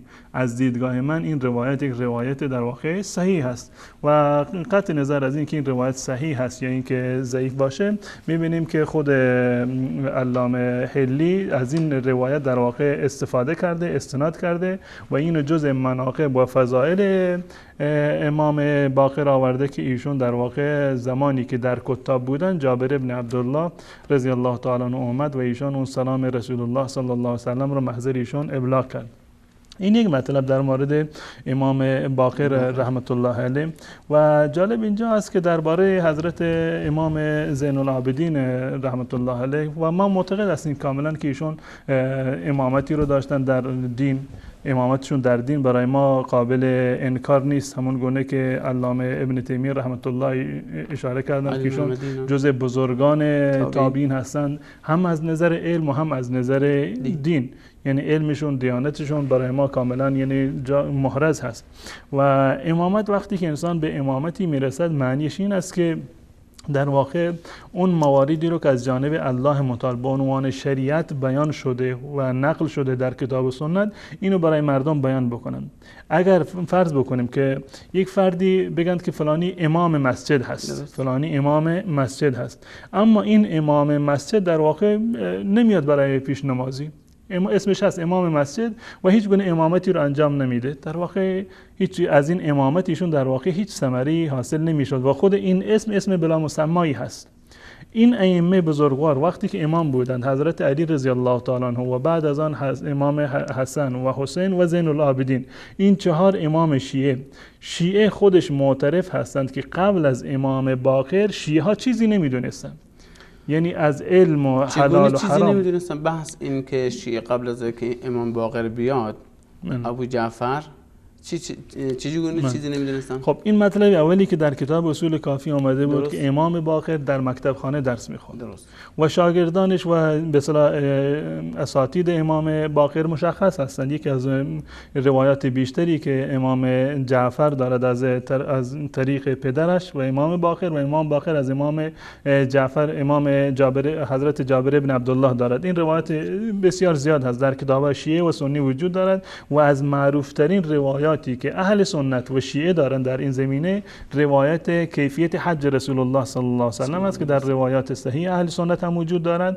و در کتب اربعه شیعه هم کاملا این مطلب اومده و به اون اشاره کردند که امام جعفر صادق از پدرش امام باقر و امام باقر از جابر بن عبدالله رضی الله تعالی عنه این مطلب را روایت کردند. پس بنابراین امام باقر شاگرد جابر بن عبدالله و بسیاری از کسان دیگر بدون گونه که در این روایت اومده بود ایشون در مکتب مکتب خانه رفته بودند و در اونجا اشتغال داشتند و اولین ملاقاتی که جابر با باقر داشت در همون مکتب خانه بود. مطلب دیگری که در کتاب‌های شیعه در جلد 2 کتاب اصول کافی ذکر شده این مطلب هست که شیعیان قبل از امام باقر که قبل از امام ابو جعفر چیزی رو از دین نمیدونستند، حلال و حرام خودشون رو نمیدونستند. یعنی نمیدونستند که چی چیزی حلال هست چی چیزی حرام هست و مناسک حج رو با چگونه انجام بدن، کسی این مطالب رو نمیدونست. خب حالا ما دور 3 شخص یا 4 شخص رو به تعبیر بهتر بگم دورشون ختمه، اینجاشون محفوظه: سیدنا علی، حسن، حسین و زین العابدین رضوان الله علیهم اجمعین. جا این 4 تا محفوظ.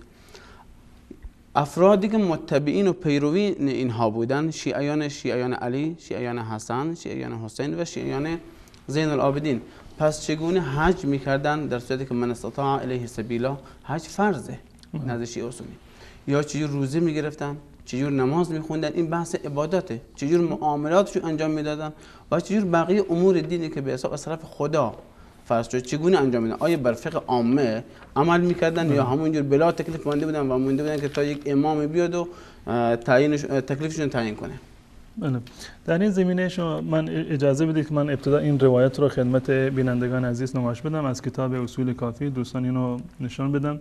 کتاب اصول کافی از جلد 2 این کتاب هست، الجزء الثانی و جزء 2 این کتاب و صفحه 20 این کتاب، جلد 2 و صفحه 20. در این روایت هم روایت 6 این باب هست. روایت 6 بابی داره در اینجا به نام باب الدعائم الاسلام و روایت 6 این باب هست که روایت هم طولانی هست. من همین آخر روایت رو که این مطلب وجود داره این مطلب رو من خدمت بینندگان عزیز میخونم. این ائمه را یکی از بعد از دیگری از رسول الله گرفته تا امام باقر و به همین صورت به ترتیب اینها را ذکر میکند. میگه که ثم کان محمد بن علی، ثم کان محمد بن علی، بعد از این زمان محمد ابن علی اومد. ابا جعفر محمد ابن علی که لقبش ابو جعفر هست یعنی امام محمد باقر. وكانت الشيعة قبل أن يكون أبو جعفر وهم لا يعرفون مناسك حجهم وحلالهم وحرامهم. قبل از امام ابو جعفر شیعیان مناسک حجشان را و حلال و حرامشان را نمیدونستند. حتی کان ابو جعفر، تا زمانی که امام ابو جعفر اومد به امامت رسید، ففتح لهم و بین لهم مناسک حجهم و حلالهم و حرامهم. و بعد از این ایشون اومدند و برای مردم بیان کردند علوم را و مناسک حج و حلال و حرام را برای مردم کاملا بیان کردند. و در ادامه میگه که قبلا شیعه ها محتاج سنی ها بودند، عامه بودند، نهایتا ورق برگشت. از این به بعد دیگه اهل سنت و عامه نیازمند شیعیان بودن بعد از امام باقر.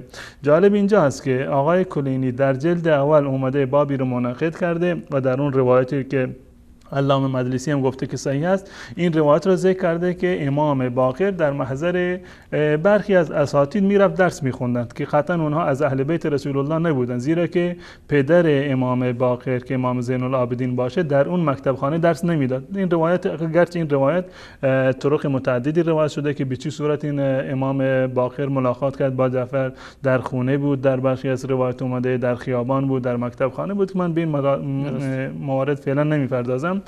در جلد اول اومده اثبات کرده که امام باقر پیش اهل سنت و عامه میرفته درس میخونده. در جلد دوم این کتاب اومده و این اعتراف کرده که شیعه قبل از امام باقر حلال و حرامشون و مناسک حجشون رو در واقع نمیدونستن. پس بنابراین در اینجا یک سوالی هست که ائمه قبل از امام باقر، امام علی، امام حسن، امام حسین، امام زین العابدین برای شیعه چه کاری رو انجام دادن؟ امامتشون به چه معنی هست؟ وقتی میگه امام شیعیان زمان خودشون بودند، حداقل این که اگر کار دیگری رو نداشتند، اگر قدرت خلافت رو از اونها گرفتند، امامت ظاهری رو نداشتند، حداقل میتونستند که احکام نماز رو، احکام روزه رو، احکام حج رو برای مردم بیان بکنن. چرا شیعیان قبل از امام باقر حلال و حرام خودشون رو در واقع نمیدونستند؟ و این یک نوع طعنی هست، این یک نوع طعنی هست در امامت حضرت علی و حسن و حسین و امام زین العابدین، 4 امام امام اول شیعیان که ما معتقد هستیم که این بزرگواران امام بودند و امامت اونها امامت الهی نبوده، امامتی بوده که واقعا ایشان با کسب علم از اساتید خودشون به اون جایگاه بزرگ علمی رسیدن و همون گونه که اهل سنت و الجماعت من در این کتاب من نشون دادم که بیش از 1000 روایت رو اهل سنت و الجماعت از طریق همین اهل بیت رسول الله صلی الله علیه وسلم در واقع نقل کردن. پس بنابراین این امامتی رو که ائمه بزرگوار اهل بیت داشتند یک امامت کسبی بوده، علمی رو که داشتن امامت کسبی بوده. امامت اینا به این معنی بوده که در علم و در تقوا سرآمد روزگار خودشون بودند، یا به تعبیری دیگر یکی از بزرگان زمان خود و علمای زمان خودشون بودند که روایات اینها را به طرق متعدد اهل سنت و الجماعت در کتاب خودشون کاملا ذکر کردند. درست. و اگر بینندگان عزیز اگر دوستان عزیز در اتاق فرمان شما رو زیرنویس کنن تا بینندگانی که میخوان با برنامهشون تماس بگیرن، با برنامه منهاج السنه بتونن تماس بگیرن و اگر سوالی یا موردی یا شبهه‌ای دارن در این رابطه مطرح کنن. بینندگان عزیزی هم که تماس میگیرن لطف کنن شما از جایی که تماس میگیرن و با ما حرف میزنن یا از تلویزیون فاصله بگیرن یا کلا صدای رسیور رو گیرندهشون رو پایین بیارن تا صدای ما رو از تلفن داشته باشن، نه از گیرنده و تلویزیون. و اما جناب استاد شما روایتی رو که از اصول کافی در رابطه با مناسک حج و حلال حرام آوردین، اینجا من امروز بگم همینجوری که از کتاب الفوائد الحائریه تالیف الاستاد الاکبر الاصولی المجدد، شما لطف کنید این روایت رو لمس کنین و نشون بدین که این اصولی هست و در رابطه با مباحث فقهی شیعه چی گفته. از نصف صفحه میگه که تالیف الاستاد الاکبر الاصولی المجدد الوحید البهبهانی، متوفی 1206، چاپ هم ایران سال 1424، 11 سال پیش. میگه اذ لا شبهه فی ان عشر معشار الفقه، 1/10 یعنی 1/100 فقه هیچ شبهه‌ای درش نیست که لم یرد فیه حدیث صحیح، یعنی 1/100 احادیث فقهی شیعه حدیث صحیح است. و القدر الذي ورد فیه صحیح، و اون 1/100 که صحیح هست لا یخلو ذلك الصحیح من اختلالات كثيرة بحسب السند و بحسب المتن و بحسب الدلاله. این واقعا یک چالش بزرگی هست برای مذهب شیعه که روایات صحیح نه در باب اعتقادات و نه در باب معاملات و احکام شرعی در واقع ندارند و مجبور هستند که به همین روایات متناقض و یا به تعبیری دیگر از روایات عامه استناد بکنند.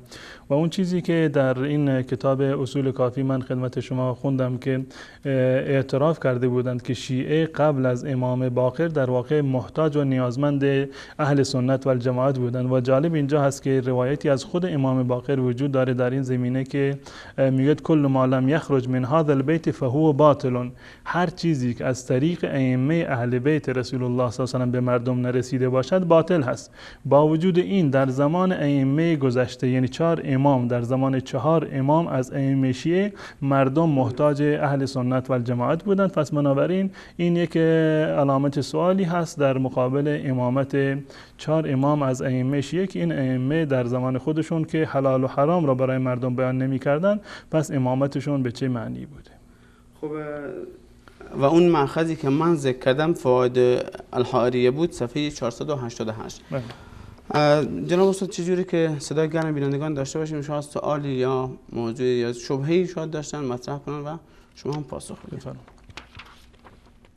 سلام علیکم، بفرمایید. سلام علیکم، خسته نباشین. سلامت باشین، بفرمایید دوست عزیز. الو، بفرمایید، صداتون داره پخش میشه. بسم الله الرحمن الرحیم. اللهم عجل ولیک الفرج. بنده حقیقتا وقتی اسم جناب ابن تیمیه میاد، تمام اهانت هایی را که به متحرم الهی روا داشته از ذهنم عبور میکنه که ایشون واقعا یه لطف کنین شما گوش کنین، لطف کنین شما میگین وارد کرده، حالا اون مطاعنی که وارد کرده ابن تیمیه یا توهین هایی که کرده، لطف کنین شما از اون مطاعن حداقل صدا رو نام ببرید. اجازه بدین عرض میکنم.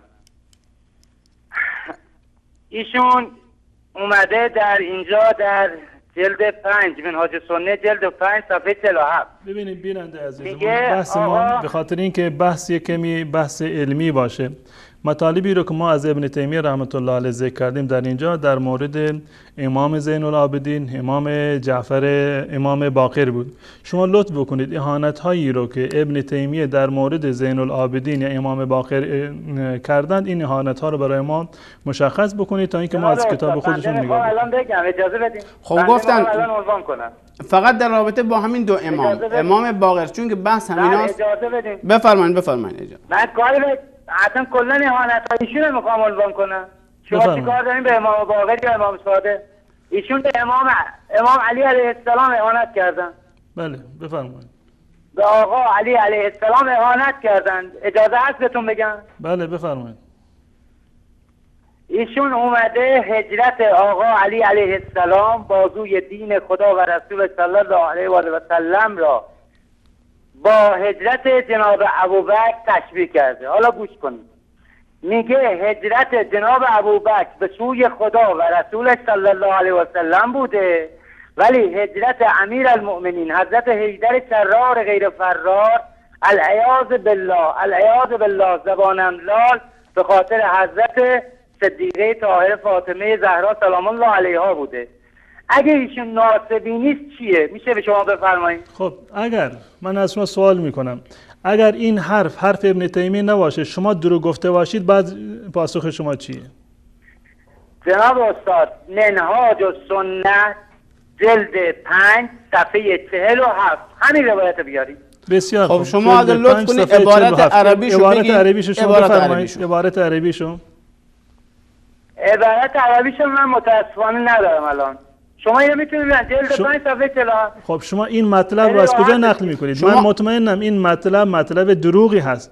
شما از چه منبعی ذکر میکنید اونو؟ ببین جناب استاد منهاج السنه جلد 5 صفحه 47 الان عزیز من عزیز من کتاب منهاج السنه به فارسی چاپ نشده که جلد 5 داشته باشه که شما از کتاب منهاج السنه برای ما بخونید. این مطلبی که شما اشاره میکنید مطلب دروغی هست که به ابن تیمیه نسبت دادن. شما بفرمایید از کدوم کتاب شما این مطلب را خوندید؟ کتاب منهاج السنه ترجمه فارسی که جلد 5 باشه اصلا وجود نداره در دنیا. شما از کجا میخونید این ادعا؟ جناب استاد اینو من از جایی گرفتم، از یک خب همون جا کدوم مأخذشو بگین؟ از کتاب شیعه گرفتین؟ الان میگم جلوم نیست. شما الان منهاج السنه روبروتونه، نمیتونین جلد 5 صفحه 47 بیارین؟ ما میاریم، اما ما میخوایم ثابت بکنیم برای بینندگان که یا شما دروغ میگید یا اون آخوندی که این منبع رو ذکر کرده. شما اون منبع رو برای ما معرفی بکنید. شما همیشه برنامه‌تون یا تهمت میزنی یا میخواین یه جوری خودتون رو بالاخره فرار بدین از این. عزیز من ببین اجازه بده، حرف من منطقیه. من عرض میکنم خدمت شما این مطلب دروغ هست. ما این مطلب رو از زبان شما شنیدیم، یا دروغو شما هستید. اگر شما نقل کردید بفرمایید از کتاب آیت الله فلانی یا فلانی شما ذکر کردید، ما ثابت بکنیم که این دروغ ثابت بشه که این دروغ ساز چه کسی بوده. اگر ابن تیمیه گفته بود در کتابش آمنا و سلمنا، حرف شما درست ابن تیمیه ناصبی بوده. اما اگر نبود تا برای بینندگان ثابت باشه که این دروغ کی گفته برای مردم. منبع رو ذکر بفرمایید. خب هر وقت که منبع رو گوش کنین دوست عزیز، گوش کنین. هر وقت که از کتاب منهاج السنه جلد 5 گوش کنین، گوش کنین دوست عزیز، هر وقت که از کتاب منهاج السنه عبارت عربیشو آوردین زنگ بزنین، تماس بگیرین، عین عبارت رو بخونین تا جناب استاد پاسخ بدن یا شما اشتباه ترجمه کردین یا اون آخوند و منبری که این حرفو گفته اون دروغ ساز بوده به قول جناب استاد. من از این کتاب منهاج السنه تا الان ترجمه‌ای که منهاج السنه داره یک مختصرش ترجمه شده که علامه برخی اینو ترجمه کرده، فقط در یک جلده. کتاب دیگری که مختصرش هست بازم مختصر غنیمان هست، ترجمه شده به فارسی، فقط یک جلد هست. درست. در جلد 5 صفحه فلان این حتما یعنی از یک جای دیگه نقل کرده. یک فردی از علمای شیعه اومده این تهمت رو به ابن تیمیه بسته یا در کتاب خودش ذکر کرده. من سوالم این بود، واضح بود که شما ذکر بکنید که این از کجا گفتید، از کدوم کتاب گفتید یا کدوم عالم به شما گفته، تا اینکه مشخص بشود که منبع این دروغ از چه جایی هست. سلام علیکم، بفرمایید. سلام علیکم و رحمت الله. و علیکم السلام و رحمت الله. استاد سوال داشتم که از پیامبر گرامی روایتی نقل شده که کتاب الله و اطرتی ما ان تمسکتم بهما لن تضلوا بعدی ابدا. بعد علت این که گفتن کتاب خدا همراه با اطرت باید باشه رو گفتن چون قرآن تعویل داره و تفسیر داره. تعویل گفتن تفسیر باطنی قرآن و تفسیر ظاهری هم که همین چیزی که هست.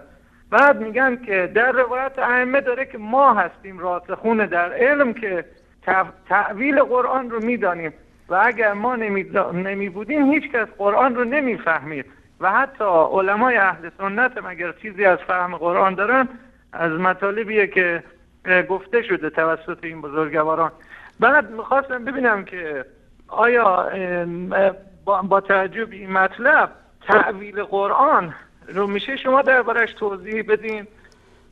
خب این آیاتی درباره تعویل قرآن زیاد داریم. خب ممنون دست. بعد در مورد فرمودن که فاستعینوا الله بنا اهل البیت، همچنین که در قرآن داریم که فاستعینوا بالصبر والصلاة که به وسیله صبر و صلات استعانت بجویید از خدای متعال، همینجور هم از اهل بیت نقل شده که فرمودن که از خدای متعال استعانت بجویید به ما اهل بیت و تعویل این آیه رو آوردن صبر رسول خدا و صلات امیر المؤمنین هستن که از پی لا یصلها الا الاشقا، از پی رسول خدا به دستور خدا برای انما انت منذر و لکل قوم هادی امت بودن و این در زیارتنامه‌هاش خب دوست عزیز وقت زیادی نمونده و بینندگان عزیزی دوست عزیز سوالاتون فکر کنم زیاد شد. نه منظورم اینه که در زیارتنامه‌هاشون هم همش داره که اشهد انک تشهد مقامی و تسمع کلامی و ترد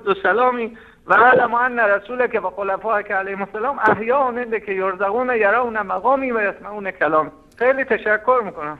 خداحافظتون، خدا نگهدارتون. و قبل از اینکه جناب استاد بپردازن در رابطه با ما ان تمسکتم یا تمسک به قرآن و اطرت، شیعه که قرآن نداره، هیچ شکی نیست که شیعه قرآن نداره. روایات زیادی در کتاب کلینی کافی در این مورد اومده که کلاً تحریف قرآن رو ثابت میکنه و خیلی از علمای شیعه روایات کافی رو کاملا صحیح دونستن، یعنی بدون چون و چرا، بدون برو برگشت. آقای خویی در معجم رجالش جلد 1 صفحه 81، اگرچه خودش آقای خویی اینو رد کرده اما یک اعتراف تلخی میکنه اول و میگه که غیر واحد من الاعلام، بیش از یکی از اعلام شیعه اعتراف دارن که تمام روایات کافی صحیح است و حتی آقای خویی خودش میگه در همین جلد در همین صفحه که استاد ما آقای نائینی گفته هر کس که در روایات کافی خواسته باشه گیر بده به روایاتش بررسی سندی کنه، اون کسی جز مگر اینکه بحث علمی عالم نیست و از این حرفا. و خیلی کسای دیگه هستن، میتونید تو روضات الجنه جلد 6 صفحه 178 برین نگاه کنین، کتاب الوافی جلد 1 صفحه 22 میتونید برین نگاه کنین، ریاض العلماء و حیاض الفضلاء جلد 2 صفحه 261. اینها تمام کتاب ها و علمایی هستن که صحت تمام روایات کافی رو تصحیح کردن. اگر شما بحث تحریف قرآن رو جواب دادین، اون وقت هست که فکر کنم میتونه ادعا کنین که قرآن مال ما هست، که بعد میرسیم به اون ثقل بعدیش که ثقل اصغر، ثقل اکبر نیست. جناب استاد اگه در رابطه شما صحبت دارین بفرمایید بگید. در مورد بیننده قبلی هم که اشاره کرده بودند که علامه ابن تیمیه رحمت الله علیه درباره حضرت علی رضی الله تعالی عنه فرمودند که ایشون به خاطر فاطمه زهرا هجرت کردند.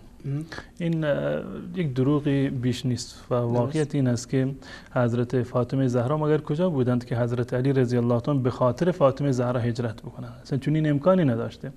بلکه ابن تیمیه رحمت الله این مطلب را ذکر کرده که رسول الله صلی الله علیه و سلم همراه با ابوبکر بودن، ابوبکر با رسول الله هجرت کرده و حضرت علی رضی الله تعالی به همراه خانواده رسول الله، این در سیر ثبت شده که حضرت فاطمه زهرا رضی الله تعالی و همچنین خانواده ابوبکر با حضرت علی رضی الله تعالی اینا کاملا بعداً هجرت کردن. این مطلب رو ابن تیمیه آورده که فاطمه زهرا و حضرت علی و بقیه با هم در واقع هجرت کردن. ایشون میان تعبیر میکنن بین که حضرت علی رضی الله تعالی به خاطر خدا هجرت نکرده بلکه به خاطر فاطمه زهرا، چون این چیزی رو مطلبی رو نه ابن تیمیه گفته، حتی هیچ ناسبی همچنین حرفی رو نزده، حتی همون کسایی که متهم به نواسب هستند و خوارج هستند چنین حرفی رو نزدن در مورد حضرت علی رضی الله تعالی عنه. در مورد کتاب الله و عترتی ما چند جلسه گذشته به صورت مفصل ما اینو توضیح دادیم که کتاب الله و عترتی نه در روایات شیعه روایت سند صحیحی دارد و نه در روایات اهل سنت و الجماعت سندی که روایتش این باشه که تمسک بجوید به کتاب الله و عترت رسول الله صلی الله علیه و سلم، نه نزد شیعه سند صحیحی دارد و نه نزد اهل سنت و الجماعت. و این مطلبی که ایشون اشاره کردند که قرآن فهمی دارد، ظاهری دارد و باطنی دارد و غیر از راسخون فی العلم که ائمه هستند کسی نمیتونه قرآن رو تفسیر بکنه، پس بنابراین هر تفسیری که غیر از تفسیر ائمه باشه مردود هست. همون گونه که امام جعفر صادق قبلا عرض کردم میگه هر علمی که از این بیت خارج نشده باشه باطل هست. بیارن شیعه برای ما ثابت بکنند یکی از علما، یکی از ائمه شیعه که در مورد تفسیر قرآن کتاب نوشته باشه، یکی از ائمهشون. تنها تفسیری که نقل شده از تفسیر حسن عسکری هست که خودشون اون تفسیر رو در واقع رد میکنن. اگر قبولش بکنن بسیاری از امور مذهبیشون رو باید زیر پا بگذارن. از بنابراین این تفسیر قرآن از اهل بیت رسول الله صلی الله علیه و سلم شیعه چون این تفسیر رو در واقع ندارن. و جالب اینجا است که از دیدگاه مذهب شیعه قرآن ظاهری داره، باطنی داره، یعنی قرآن قابل فهم برای همه مردم نیست. این قرآن رو خدا برای کی فرستاده؟ برای تمام مسلمانان فرستاده و رسول الله صلی الله علیه و آله این قرآن رو بیان کرده برای مردم و تمام مردم شنیدند و فهمیدند این قرآن را. اما شیعه میگویند که کسی غیر از اهل بیت قرآن رو نمیفهمد. خب بسیار خب، اهل بیت کجا هستند؟ امروز وجودی ندارن قرآن برای ما تفسیر بکنن. وجود داره اونم غیر از این روایاتی رو که اهل بیت دارند، در روایات شیعه فراوان اومده که ان حدیثنا صعب مستصعب، روایات ما سخت‌تر است، قابل فهم نیست. قرآن بدون کلام اهل بیت قابل فهم نیست، ورزشی رو نداره. و کلام اهل بیت هم به تنهایی صعب مستصعب، سخت و پیچیده و درهم هست. کسی نمیتواند اون کلام اهل بیت رو در واقع درک کند. پس برای این قرآن رو ما چگونه بفهمیم؟ نه اهل بیتی وجود داره، نه تفسیری برای قرآن نوشتن. اون روایاتی که هم دارن واقعا همون گونه که در این روایت اومده صعب و مستصعب هست، پیچیده هست و متناقض هست. پس بنابراین قرآن رو باید به صورت کلی ما الغا بکنیم و نمیشود که بر قرآن ما در واقع عمل بکنیم. خب جناب استاد، نمیدونم که ادامه بحث امام باقر رو میرین یا چون که دقایق به پایین برنامه نمونده، فکر کنم 3 دقیقه دیگه مونده، یا تماس بینندگان رو داشته باشیم؟ هر طور که صلاح شما هست. فکر کنم 3 دقیقه میتونیم تماس بگیریم. فکر نکنم تماس بگیریم، فقط شما ادامه بدین در رابطه با من فقط در مورد امام جعفر صادق این مطلب را خدمت بینندگان عزیز بیان بکنم که نه تنها ابن تیمیه اون گونه که این بیننده من اشاره کردن ناسبی نبوده، بلکه موالی اهل بیت رسول الله صلی الله علیه و سلم بوده. درباره امام جعفر صادق میگوید که دوستان عزیز اینو نمایش بدن. و جعفر و درباره امام باقر مطلب بود. درباره امام باقر میگویند که و كذلك ابو جعفر محمد بن علی من خیار اهل العلم و الدین. این جمله رو که این جمله میتونه یک ناسبی بگه چون این حرفی رو شاید اون ناسبی هم تغییر کرده، این احتمال وجود داره. ابن تیمیه به خاطر اینکه تقیه نداشته این در واقع متهمش میکنن. اگر تقیه داشته خب نمیتونستند که ازش خورده بگیرند یا اینکه اعتراض بکنن. هر چیزی رو که ابن تیمیه داشته دروغ از دیدگاه ابن تیمیه حرام هست، معتقد به تقیه نبوده، در همین کتابش هست. من اینو عرض میکنم به بینندگان عزیز، به این بیننده عزیزی که زنگ زدن، شما هیچ حرفی رو از قول من که من بگم که فلانی چنین و چنان گفته یا فلان آخوند گفته که فلانی چنین و چنان گفته باور نکنید. وقتی که قولی رو نسبت میدن به محمد ابن عبدالوهاب، به ابن تیمیه یا هر کسی دیگر، تا زمانی که در کتاب خودش ندیدید باور نکنید. به همین مصیبت گرفتار میشه. من میگم خب کجا گفته ابن تیمیه؟ میگه در جلد پنجم که فارسی ترجمه نشده که شما بتونید از اون بخونید برای ما. حتما یک عالمی روحانی برای شما این مطلب رو بیان کرده. اسم اون کی بوده؟ اون مطلب رو برای ما ذکر نمیکنه. پس بنابراین هر چیزی رو که ابن تیمیه گفته در کتاب خودش هست. اگر ابن تیمیه مرده، منهاج السنه که مهمترین کتابش از در رد شیعه وجود داره. در همین کتاب اومده به قول شما فضائل علی رو نقد کرده، فضائل علی رو باطل کرده، نمیدونم نسب خودش رو، ادعوات خودش رو ظاهر کرده. بیاید از این کتاب صراحتاً به ما نشون بدید که در اینجا چی گفته. این که فضائلی که در این کتاب قبلا گفتم که در مورد امام زین العابدین چه چیزی مطلب هایی رو بیان کرده بود، فضائل ایشان رو، و همچنین در مورد امام باقر می و کان ابو جعفر محمد بن علی من خیار اهل العلم و الدین و قیل انما سمی الباقر لانه بقر العلم. گفته شده که نقل شده در روایات که در روایات تاریخی که ایشون به خاطر اینکه علم زیادی رو داشتن بهش گفتند که باقر العلوم هست، لا لاجر بقر سجوده. ببخشید به یک میان برنامه با هم میبینیم، باز هم خواهیم گشت و با شما خواهیم بود.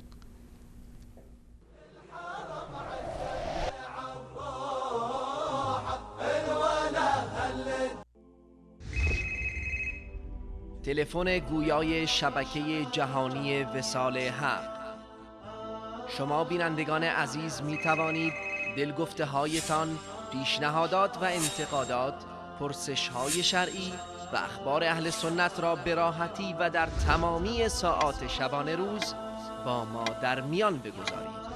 شماره های تماس با ما 2044 33 20 10 12 62 2044 14 20 28 10 79.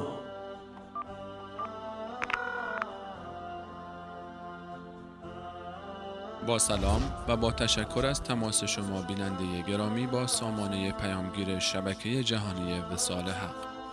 لطفاً برای طرح انتقادات و پیشنهادها کلید شماره 1، طرح پرسش های شرعی کلید شماره 2، برای بیان دلگفته هایتان کلید شماره 3، جهت ارسال اخبار اهل سنت کلید شماره 4 و برای ارائه مطالب دیگر کلید شماره 5 را انتخاب نمایید. به بخش انتقادات و پیشنهادهای شبکه جهانی وصال حق خوش آمدید. شما می توانید پس از شنیدن صدای بوق پیام خود را با ذکر نامتان و نام کشور مربوطه مطرح نمایید. لازم به ذکر است که پیام‌های توهین آمیز به هر اعتقاد و یا شخصی حذف خواهد شد. به بخش پرسش‌های شرعی شبکه جهانی وصال حق خوش آمدید. شما می توانید پس از شنیدن صدای بوق پرسش شرعی خود را به صورت مختصر و با ذکر نامتان و نام کشور مربوطه مطرح نمایید. به بخش دلگفته‌های موحدین در شبکه جهانی وصال حق خوش آمدید. شما می توانید پس از شنیدن صدای بوق پیام‌ها و دلگفته‌های خود را با ذکر نامتان و نام کشور مربوطه مطرح نمایید. به واحد خبر شبکه جهانی وصال حق خوش آمدید. شما می توانید پس از شنیدن صدای بوق خبرهای مربوط به اهل سنت را با ذکر نامتان و نام استان و کشور مربوطه برای نشر در شبکه بیان کنید. بیننده گرامی، شما می توانید پس از شنیدن صدای بوق پیام خود را با ذکر نامتان و نام کشور مربوطه مطرح نمایید. لازم به ذکر است که پیام‌های توهین آمیز به هر اعتقاد و یا شخصی حذف خواهد شد. برای بازگشت به مرحله قبل کلید شماره 0 را انتخاب نمایید. تلفن گویای شبکه جهانی وصال حق. منتظر صدای گرمتان هستیم. با سلام مجدد خدمت همه بینندگان عزیز. عرض پیش جناب استاد که مشکل فنی ایجاد شد، اگر در رابطه با امام باقر مطالبی که مونده بود ادامه بدین که بحث امام باقر که باقر العلوم هست یا به حساب بخاطر اون سجده‌ای که بر پیش علامه سجده بود به چه خاطر بهشون باقر میگن و بحث علامه ابن تیمیه رحمه الله. من قبلا عرضم این بود که علامه ابن تیمیه رحمت الله علیه مانند بقیه اهل سنت و الجماعت هیچ گونه تفاوتی اعتقاد علامه ابن تیمیه با امام ابو حنیفه، امام مالک، امام شافعی، احمد ابن حنبل یا بقیه در واقع محدثین اهل سنت و الجماعت، امام بخاری، مسلم، نسائی، ترمذی و بقیه هیچ گونه تفاوتی رو دیدگاه ایشان نسبت به اهل بیت با دیدگاه این بزرگواران ندارن. دقیقاً دیدگاه اهل سنت و الجماعت همون گونه که من قبلا اشاره کردم دور از افراط و تفرید در مورد هم اهل بیت و هم اصحاب رسول الله صلی الله علیه و سلم هست. بدین خاطر است که در مورد ابو جعفر امام باقر رحمت الله علیه علامه ابن تیمیه رحمت الله علیه صراحتا اینو بیان میکند که و کذالک ابو جعفر محمد بن علی من خیار اهل العلم و الدین، ایشون از برگزیدگان اهل علم و دین بودند، از برگزیدگان علما و متدینین بودند. این حرف نمیتونه حرف یک مبغض باشه، حرف یک کسی باشه که عداوت داره با اهل بیت و نسب داره نسبت به اهل بیت رسول الله صلی الله علیه و سلم.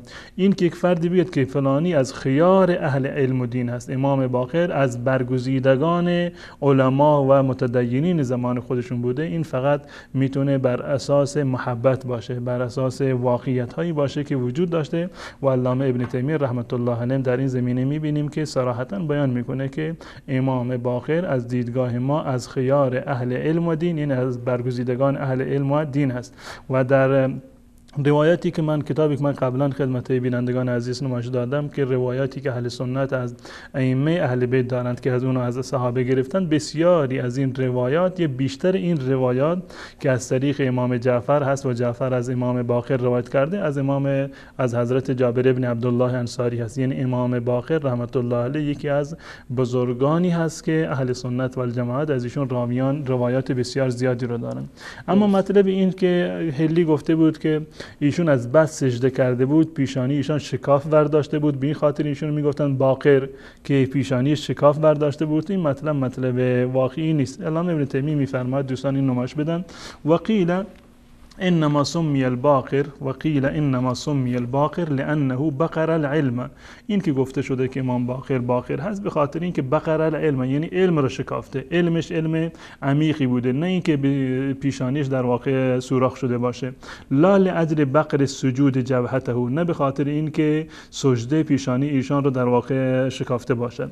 و اما کونه اعلم اهل زمانه، اما این ادعا که ایشون اعلم اهل زمان خودشون بودن، خب این اعلم اهل زمان یک معیارهایی رو دارد که با این ثابت بشه که معیار اعلم اهل زمانشون بودن. ایشون قطعا از اساتید خودشون اعلم نبودند. وقتی که ایشون در مکتب خانه درس میخوندند و پیش اساتیدی بودن، قطعا این علم از علمای خودشون گرفتن. قطعا ایشون نمیتونه اعلم اهل زمان خودشون در اون زمان در واقع باشه. در این زمینه ابن تیمیه میگه که و اما کونه اعلم اهل زمانی فهذا يحتاج الى دلیل، این نیاز به دلیل داره. شما بخوای ثابت بکنید که اعلم اهل زمان بوده، این نیاز به دلیل داره. و الزهری من اقرانه و هو عند الناس اعلم منه، یکی از اقران ایشان زهری هست که از دیدگاه مردم زهری اعلمتر بود از امام باقر. و نقل تسمیتی بالباقر عن النبی، و این مطلب که رسول الله صلی الله علیه و آله ایشون باقر نامیده باشند، البته در اونجا گفت به خاطر اینکه پیشانی سجده ایشان را شکافته بود. عن النبی لا اصل له عند اهل العلم بل هو من الاحاديث الموضوعه، این نزد اهل علم هیچ گونه اصلی رو نداره، هیچ گونه اصلی رو ندارد. بل هو من الاحاديث الموضوعه، این از احادیث موضوع و ساختگی هست که و جعلی هست که در واقع نمیشه به اون در واقع استناد کرد. این یک مطلب. پس بنابراین این چند نکته رو در اینجا علامه ابن تیمیه ذکر کرده. اولا این که در این که با امام باقر اعلم بوده و در واقع ببخشید یعنی اهل علم بوده، از خیار اهل علم، از برگزیدگان علما و اهل دین بوده در زمان خودش، در اینجا ما بحثی رو نداریم، کاملا و واقعا هم این گونه بوده. اما این که امام باقر رو به خاطر این که پیشانیش سوراخ شده باشد یا این که شکافته شده باشد باقر بگن، این صحت نداره و چیزی که نقل شده به خاطر این است که ایشون علمشون زیاد بوده، به این خاطر ایشون میگفتند که باقر هست. و مطلب دیگر این که ایشون اعلم اهل زمانشون بودند، این نیاز به دلیل داره، وگرنه هر کسی در مورد استاد خودش، در مورد امام خودش میگه فلانی عالم اهل زمان خودشون بوده. امروزه هم مقلدینی که امروزه تقلید میکنن از دیدگاه خودشون عالم اهل زمانشون رو تقلید میکنن. یک گروه من صدها هزاران یا میلیون ها نفر از یک نفر تقلید میکنن به این دیدگاه که ایشون عالم اهل زمانشون هست. یک گروه دیگر از مجتهد دیگر تقلید میکنن به این نیت که ایشون عالم اهل زمان خودشون. پس بنابراین عالم بودن نیاز به دلیل دارد. این دو نکته. و نکته سوم این که رسول الله صلی الله علیه و سلم ایشون را باقر نامیده باشند، این هم روایت صحیح در این زمینه وجود ندارد و این هم جزء موضوعات و روایات جعلی در این زمینه هست. مطلب چهارمی که ذکر کرده بود و کذالک حدیث و تبلیغ جابر له السلام هو من الموضوعات عند اهل العلم بالحدیث. این که رسول الله صلی الله علیه و سلم سلام فرستاده باشند برای امام باقر، این هم از دیدگاه اهل علم و محدثین این هم جزء موضوعات هست که جزء روایاتی هست که روایات جعلی و ساختگی هست. لکن هو روا عن جابر بن عبدالله غیر حدیث، اما واقعیت این است که امام باقر از جابر بن عبدالله روایات زیادی رو روایت کرده، مثل حدیث الغسل والحج و غیر ذلك من الاحادیث الصحیحه عنه، روایات صحیح دیگری که در این زمینه وجود داره و امام باقر رحمت الله علیه اینها رو از جابر بن عبدالله انصاری رضی الله تعالی عنه کاملا نقل کرده. یعنی دقیقاً امام باقر در اینجا شاگرد حضرت جابر شده. قطعا روایاتی که امام باقر دارند خیلی زیاد هست که اینها رو از جابر بن عبدالله انصاری رضی الله تعالی عنه نقل کرده. حتی یعنی معروف ترین دلیلی رو که لوح جابر میگن، که لوح جابر که نامه های ائمه اثنا عشر میگن در اون نوشته شده بوده، که این یک روایت جعلی هست. البته اینا به زبان از زبان حضرت جابر بن عبدالله رضی الله تعالی عنه در واقع نقل کرده.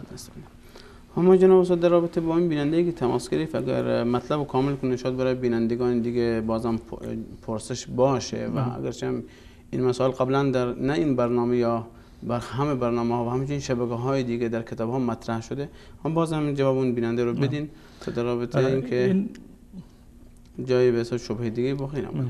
من اینو قبلا عرض کردم که علامه ابن تیمیه یا محمد ابن عبدالوهاب یا هر کسی دیگری، هر کسی دیگری که از تعبیر علمای شیعه امروز ناصبی هست یا دشمن اهل بیت هست یا وهابی هست، حرف هیچ کسی مدرک نیست علیه فلان کس که فلانی چنین و چنان بوده. درباره محمد ابن عبدالوهاب فلانی گفته که محمد ابن عبدالوهاب فلان چنین و چنان بوده، فلانی گفته که در کتاب محمد ابن عبدالوهاب چنین و چنان اومده. خب کتاب‌های محمد ابن عبدالوهاب، کتاب‌های ابن تیمیه امروزه وجود دارند، هستند. شما میتونید مستقیم مراجعه بکنید به کتاب‌های خود علامه ابن تیمیه و ببینید که واقعا آیا ایشون دچار نسب و عداوت بودن نسبت به اهل بیت رسول الله صلی الله علیه و سلم، یا اینکه اینها اتهامی هست یا کسانی هستند که میخوان آب را گلالود بکنن به خاطر منافع شخصی خودشون. وگرنه ابن تیمیه رحمت الله علیه ما میبینیم که در اینجا وقتی که من ذکر میکنم که درباره امام زین العابدین، در مورد قبلا درباره حضرت علی، حسن و حسین زین العابدین، امام باقر، بعد از این هم ان شاء الله خواهیم گفت که درباره بقیه ائمه چه نظری رو دارند. وقتی که شیعه‌ای که تا حالا شنیده بوده که ابن تیمیه یک ناصبی هست، یک وهابی هست، یک دشمنان اهل بیت رسول الله هست، تمامی فضائل اهل بیت و علی رو می‌خواسته که برباد بزند و تهمت زده به حضرت علی رضی الله تعالی عنه، خب وقتی که میشنوند که ابن تیمیه در این کتاب خودش از زین العابدین بهترین تعریف ها رو کرده، درباره امام ابو جعفر امام باقر میگه که ایشون از برگزیدگان اهل علم و دین بودند، خب نمیتوانند که این مطالب را در واقع قبول بکنند. ببینید خاطر از این شبهه فراکنی میکنند که فلانی ابن تیمیه گفته. وقتی که سوال میکنیم در کجا گفته، میگه که من شنیدم گفتند، من از یک جایی روایت کردم. و یک بحث دیگه هم هست، یک بحث دیگه هم هست که اصلا مذهب شیعه بنابر واسطه و واسطه بازی و واسطه گری کلن بنا شده. میخوام به خدا برسم باید واسطه باشه، میخوام به امام برسه باید واسطه باشه، میخوام کتاب بخونی، کتاب که اصلا چاپ شده به زبان عربی فارسی، زبانی که میفهمه، بازم باید واسطه و معمم و روحانی اون براشون حرف بزنه. اگر روحانی گفت این کتاب اینجور گفته، اگر در متن کتاب نباشه میگه ها اون که مصنف نویسن اینجور گفته. و این موردی که این بیننده عزیزمون که زنگ زدن گفتند که ابن تیمیه گفته که نص کلامشون این بود که ابن تیمیه گفته که حضرت علی رضی الله تعالی عنه ابوبکر به خاطر الله و رسول هجرت کرد، اما حضرت علی رضی الله عنه به خاطر فاطمه رضی الله عنها هجرت کرده. گویا که این اشاره میکنه به اون حدیثی که رسول الله صلی الله علیه و آله میفرمایند که من کانت هجرته الی الله و رسوله فهجرته الی الله و رسوله و من کانت هجرته الی دنیا یصیبها او امرأة یتزوجها فهجرته الی ما هاجر الیه. کسانی که به طرف خدا و رسول هجرت کردند خب هجرتشون قبول هست و مهاجر هستند، اما کسانی که به خاطر زن و به خاطر دنیا هجرت کردند اینا دیگه به خاطر خدا هجرتی رو نکردن، این به خاطر زن و دنیا بوده.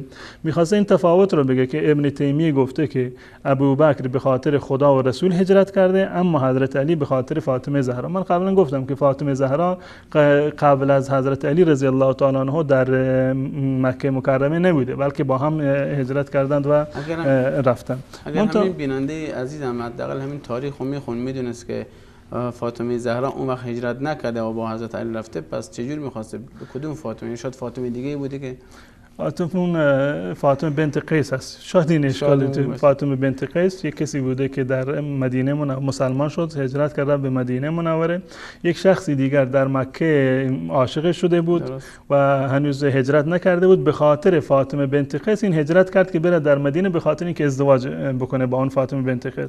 رسول الله فرمود هر کسی به خاطر خدا هجرت کرده خب قابل قبول هست. و من کانت هجرت الی دنیا یصیبها او امرأة یتزوجها، این به خاطر زن هجرت کرده. این به اون صحابی بود که به اصطلاح میگه اون در میان صحابه هم مشهور شده بود که مهاجر ام قیس، مهاجر ام قیس. اما در این مطلب درباره مطلبی که ایشون اشاره کردن از کتاب منهاج السنه جلد 5، این مطلب اتفاقا در همین کتابی که در اختیار من هست در اینجا و من قبلا نمایش دادم و این مطالب رو درباره امام زین العابدین و باقر خوندن، همین مطلب رو ابن تیمیه در همین کتاب هم آورده. دوستان عزیز اگر این کتاب رو دوباره نمایش بدن، همین کتاب منهاج السنه النبویه فی نقض کلام شیعه القدریه لابن تیمیه، قبلا من نشان دادم این کتاب رو، و همین الجزء الثانی جلد دومی که به اصطلاح در این کتاب است. گفتم این کتاب دو تا چاپ داره و چاپ مشهورش 8 جلدی هست و این کتاب 4 جلدی هست. در این جلد در همین جلد درباره همین مطلبی که ایشون اشاره کردند که ابن تیمیه به حضرت علی رضی الله تعالی عنه گفته که ایشون به خاطر خدا هجرت نکردن بلکه به خاطر فاطمه هجرت کردن.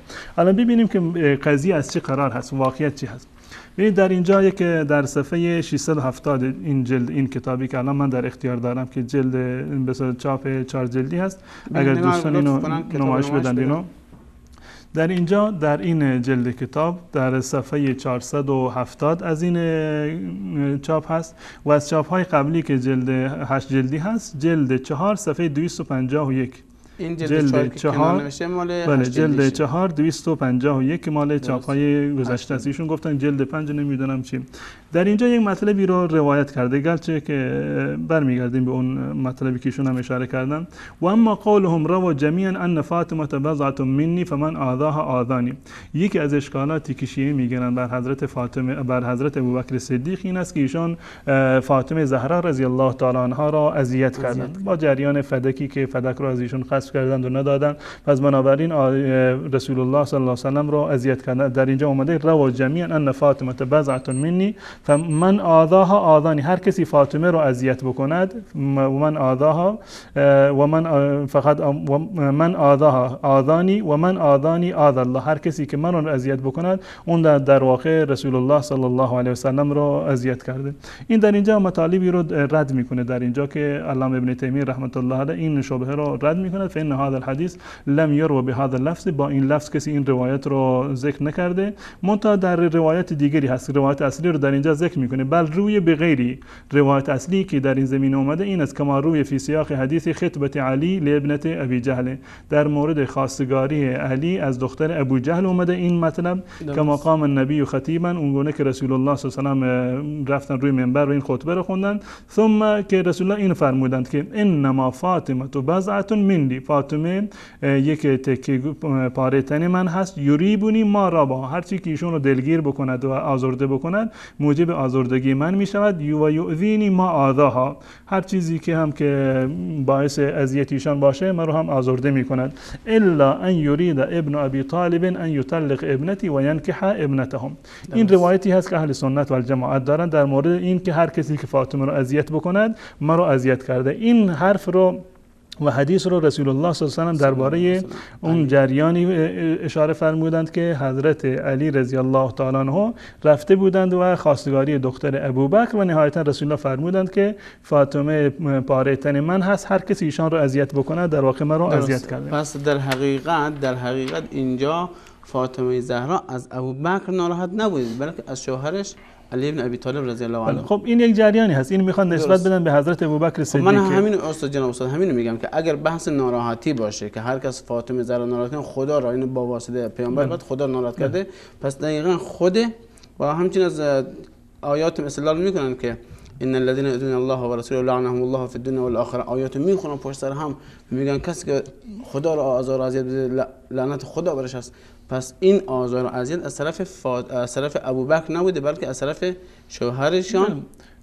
این موارد در زندگی حضرت علی رضی الله عنه، این زندگی واقعا زناشویی مثل عامه مردم بوده. درست. اختلافاتی در میان فاطمه زهرا بارها و بارها پیش اومده، در میان فاطمه زهرا و حضرت علی رضی الله عنه. از حضرت فاطمه زهرا رضی الله عنه رفتن چند مرتبه پیش رسول الله صلی الله علیه و شکایت و گلایه کردن که موضوع بحث ما این نیست. فقط من میخوام این به عنوان یک زمینه سازی من میخواستم این مطلب یعنی اشاره بکنم به این مطلب که این اشاره‌ای که بینندمون کردن در این راستا ابن تیمیه مطلبی رو در اینجا بیان کرده که بفهمیم واقعیت کلام ابن تیمیه چی هست، منتها روافض اینو به چه گونه تعویل کردن و به خورد عوام به چه گونه میدن. ایشون هم گفتم من هر چی میخواستم که ازش یعنی بشنوم که اینو از کجا گفته، چه کسی چه عالمی این مطلب رو گفته، متاسفانه اسمشو دسترس به قول خودشون نداشتن، در دسترس نداشتن، منتها اینو از یک جای گرفته بودند و اشاره کرده بودم.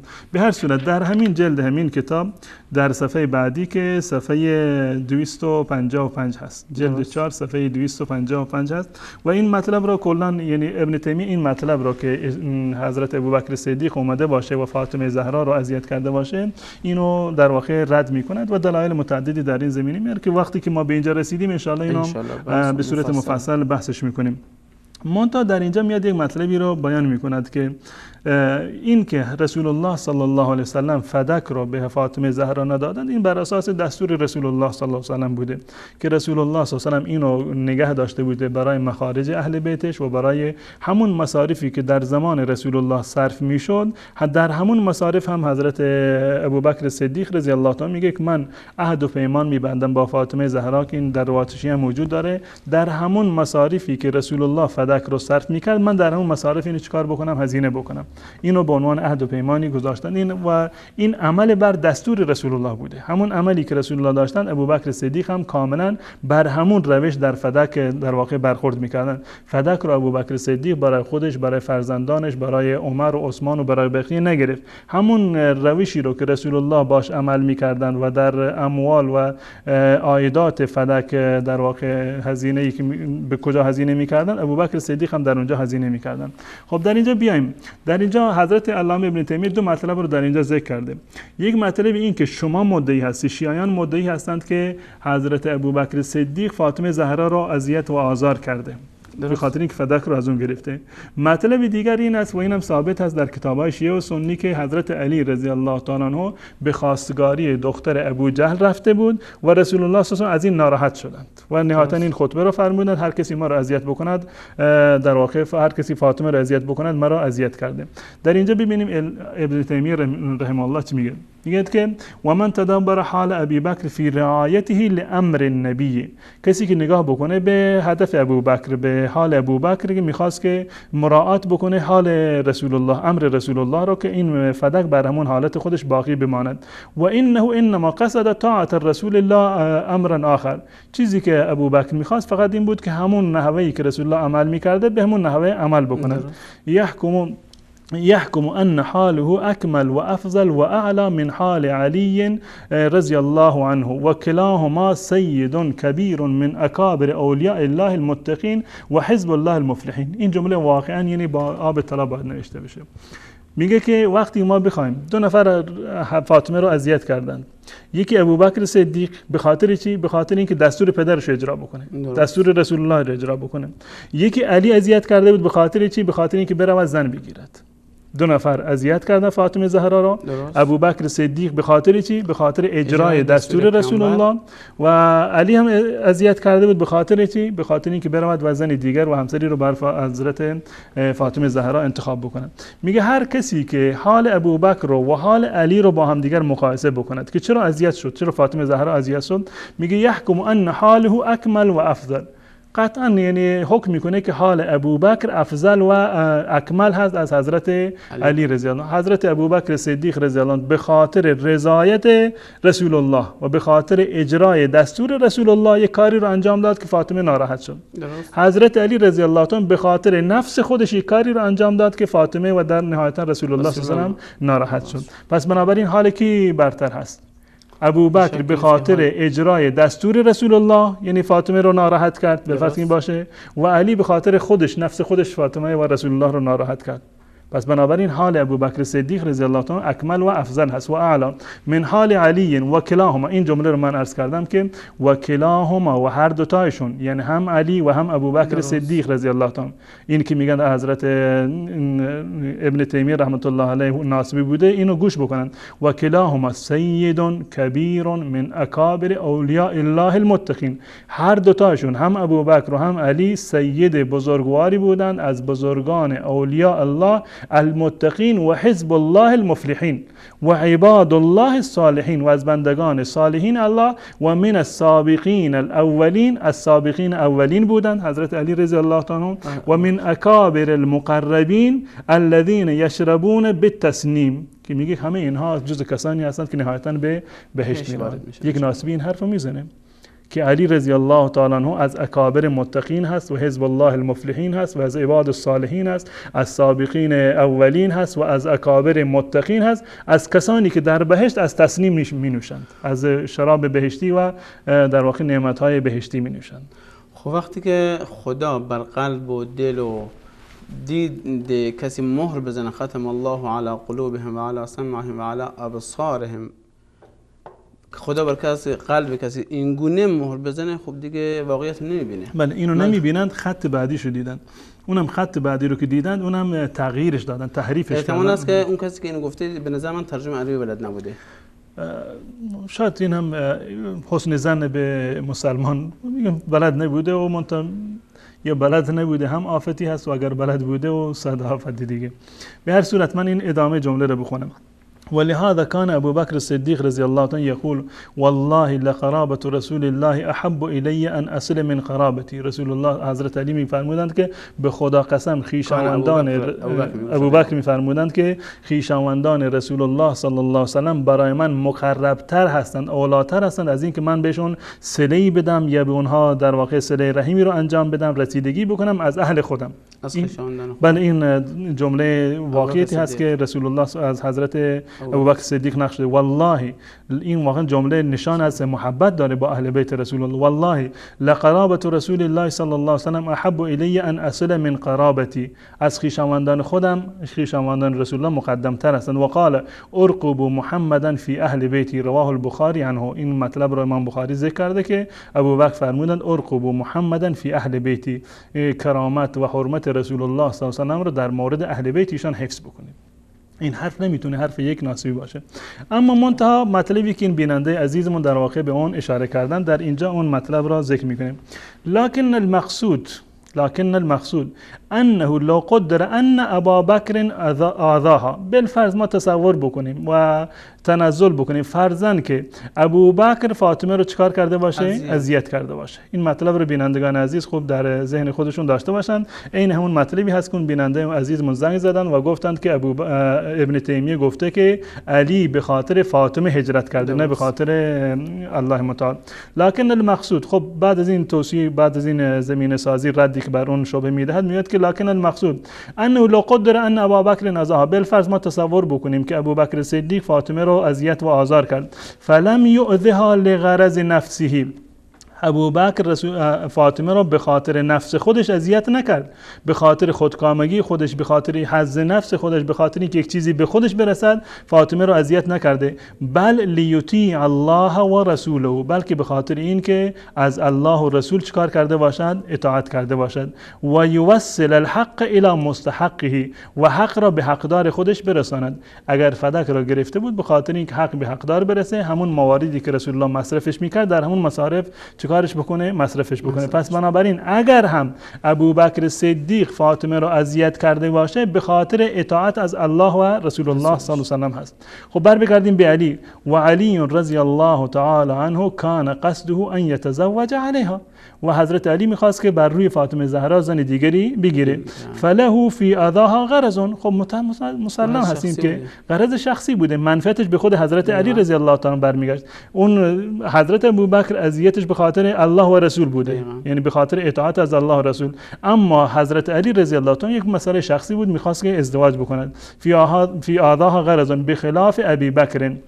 در اینجا این مطلب رو میگه که فعلم ان ابابکر کان ابعد ان یذم باذاها من علی، پس بنابراین حضرت ابوبکر صدیق بریتر هست از این تهمت از حضرت علی.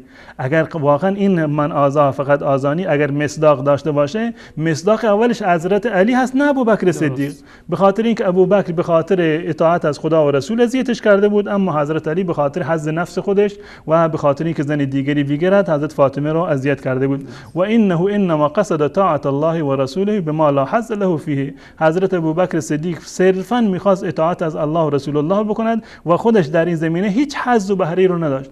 مال فدک رو نه برای خودش خواست و نه برای فرزندان خودش و نه برای آل ابوبکر، فقط و فقط همون مواردی که رسول الله گفته بود در همون مصارف هزینه میکرد. بخلاف علی فانه کان له حظ فيما رابها به، حضرت علی در اون موردی که فاطمه زهرا رو اذیت کرد در این زمینه خودش سهم بود، خودش صاحب بهره بود، یعنی به خاطر خودش این کار میکرد. و ابوبکر کان من جنس من هاجر الی الله و رسوله، ببین میگه ابوبکر از جنس اون کسانی هست که به خاطر هجرت کردن به طرف الله و رسول الله صلی الله علیه و آله، یعنی این کاری که انجام داد به خاطر اطاعت از الله و رسول الله بوده. حضرت فاطمه بالفرض هم که ناراحت شده باشه، اصل این عمل به خاطر این بوده که ابوبکر صدیق میخواست که از الله و رسول الله اطاعت بکنند. و هذا لا یشبه من کان مقصوده امرأة یتزوجها، این مانند کسی نیست که هدفش از اذیت کردن چی باشه؟ امرأة یتزوجها، که زنی رو در واقع چیکار بکنه؟ ازدواج بکند. و النبی یؤذیه ما یؤذی فاطمه، و همچنین حضرت و النبی صلی الله علیه و سلم یؤذیه ما یؤذی فاطمه، و اون چیزی که به اصطلاح فاطمه رو اذیت بکنه رسول الله صلی الله علیه و سلم رو هم مورد آزار و اذیت رسول الله هست. و النبی یؤذیه ما یؤذی فاطمه اذا لم یعارض ذلك امر الله تعالی، فاذا امر الله تعالی بشیء فعله، و اذا كان تأذى من تأذى من اهله و غیرهم. این میگه که رسول الله صلی الله علیه و سلم الان اگر بخوایم اینو بررسی بکنیم میبینیم که حضرت علی رضی الله عنه به خاطر یک منفعت شخصی رسول الله صلی الله علیه و سلم رو اذیت کرده بود، یعنی رسول الله مجبور شد که برود بالای منبر، حضرت فاطمه را اذیت کرده بود و صرفا حضرت رسول الله خودش شخصا رفت و این مثلا مطلب رو در اونجا بیان کرد. و اگر ابوبکر صدیق هم رضی الله تعالی عنه در این جایی که عملی رو انجام داده باشه، این صرفا به خاطر اطاعت الله و اطاعت رسول الله صلی الله علیه و سلم هست. پس بنابراین میفرماید که اگر اذیتی هم شده باشد از جانب ابوبکر صدیق به خاطر اطاعت از پدر حضرت فاطمه زهرا بوده، اما اذیتی که حضرت علی رضی الله تعالی عنها به فاطمه زهرا کرد اون به خاطر حظ نفسش بوده.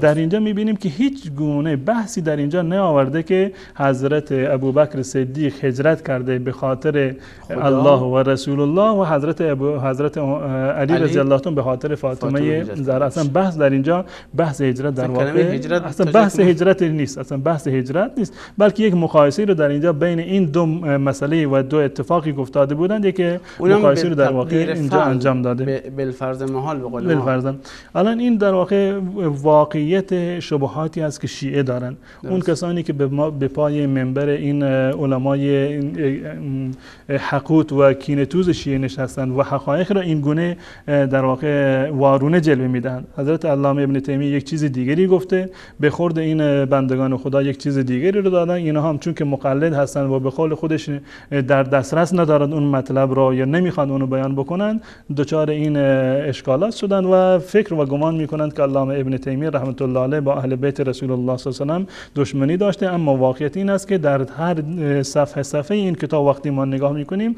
حضرت علامه ابن تیمیه رحمت الله علیه از اهل بیت رسول الله صلی الله علیه و سلم تعریف هایی رو کرده که حتی خود هیلی در کتاب خودش چنین تعریف و تمجیدی رو هم نداره. ممنون، سپاس جناب استاد با این توضیحات کامل و زیبا و شیواتون که واقعا بیننده ای که معلوم نیست از کجا شنیده بود، از کتاب کافی اون آورده بود، از نمیدونم استبصار و تهذیب از کجا آورده بود، والله اعلم خودش میداند و خدا که از کجا آورده بود که به ابن تیمیه اتهام بست که سیدنا علی رضی الله عنه به خاطر ازدواج با فاطمه زهرا هجرت کرده و این اتهام به دیوار ابن تیمیه نمیچسبه. این مطلب بسیار طولانی است. من فقط همین قسمتی رو که این بیننده اشاره کرده بود اینو خوندم. انشالله در زمانی که به بررسی این کتاب در این محل برسیم به صورت گسترده دلایلی از کتاب‌های شیعه و اهل سنت انشالله خدمت بینندگان عزیز برای این مطلب من عرض خواهم کرد. ممنون جناب استاد. و همچنین در رابطه با این که بحث فدک که پیش آمد که ابوبکر صدیق رضی الله عنه فاطمه زهرا را به خاطر فدک یا ندادن فدک به ایشان ناراحت کرده، خب خیلی چیز شاید پیش پا افتاده باشه. سوال من است که شاید هزارها سال بگیم یا میلیون‌ها سال بگیم قبل از وجود انسان، شاید این سال به ذهن هر کس می اومده که چرا وقتی که 4 سال و نیم سیدنا علی رضی الله عنه و فرزندشان 4 ماه حضرت حسن خلافت کرد، چرا این باغ فدک رو به خاندانشون برنگردوندن؟ هیچ از روات شیعه هم با اینکه دیگه حالا بقیه ائمه حسین و بقیه که اصلا خلافت نکردن که یعنی حکومت دستشون باشه، اما این دو بزرگوار خلافت کردن و حکومت دستشون بود و چرا این کارو نکردن در صورتی که اونا امام بودن، باید کار هر چیزی که به حساب حقشون بود باید برمیگردوندن و بقیه. جناب استاد اگر صحبت پایانی دارین در این رابطه و همچنین در رابطه با بحث 2 امامی که گذشت بفرمایید که برنامه رو جمع جور کنه و تا هفته دیگه شما همچنین بینندگان رو به خدا بسپارید. ولی من همون گونه که بارها هم اشاره کردم و خواست ما و هدف ما این است که واقعیت ها بدون پیرایه ها و بدون این افسانه ها و خرافاتی که به اونها چسبیدن برای مردم کاملا واضح و آشکار باشه. و اگر ما این کتاب را انتخاب کردیم برای اینکه واقعیت ها رو از این کتاب برای مردم بازگو بکنیم، به خاطر این است که علامه ابن تیمیه رحمت الله علیه بیشتر از هر شخصیت دیگری متهم شدن به عداوت اهل بیت رسول الله صلی الله علیه و سلم، اونم به خاطر اینکه این کتاب رو نوشتن. ما از لابلای این کتاب ثابت میکنیم نه تنها اینکه علامه ابن تیمیه رحمت الله علیه هیچ گونه نسب و عداوتی رو با اهل بیت رسول الله صلی الله علیه و سلم نداشتند، بلکه برعکسش تمام فضایل و مناقب اهل بیت رسول الله صلی الله علیه و سلم رو در این کتاب کاملا بیان میکند و به آن اعتراف میکند. تنها چیزی رو که علامه ابن تیمیه قبول نمیکند روایات جعلی هست و روایات ساختگی و دروغینی هست که فکر نمیکنم هیچ عاقلی اهم از شیعه و سنی بتواند که اونها رو در واقع قبول بکند. فضایل اهل بیت رسول الله صلی الله علیه و سلم مسلم هست و مبرهن هست، بارز و آشکار هست، در کتاب‌های شیعه و سنی آمده، منتها فضایلی که صحیح هستند، سند صحیح دارند و روایت صحیح در این زمینه داریم و اون چیزهایی که جز افسانه ها هست و خرافات هست نه شیعه باید اونها رو قبول بکند و نه اهل سنت و الجماعت. و توصیه دیگرم این است که از هیچ کسی مطلقاً نه از عالم سنی و نه از عالم شیعه وقتی که من سنی میگویند که فلان شیعه چنین چنان گفته حرف ما رو قبول نکنند، مگر زمانی که بروند و نگاه بکنند که آیا در اون کتابی که من حواله دادم حرف من مصداق دارد یا ندارد، اونها قبول بکنند. و همچنین در مورد علمای شیعه وقتی یک عالم شیعه میگه که فلان عالم سنی چنین و چنان گفته حرفش رو باور نکنند مگر این که برگردیم به کتابها و مراجعه بکنیم. ببینیم الان ایشون این بیننده عزیزمون از زبان یک عالم شیعه یا یک کتاب شیعه این شبهه رو مطرح کرده بودند و شنیده بودند، اما واقعیت رو در کتاب وقتی ما میبینیم یک چیز کاملا جداگانه است.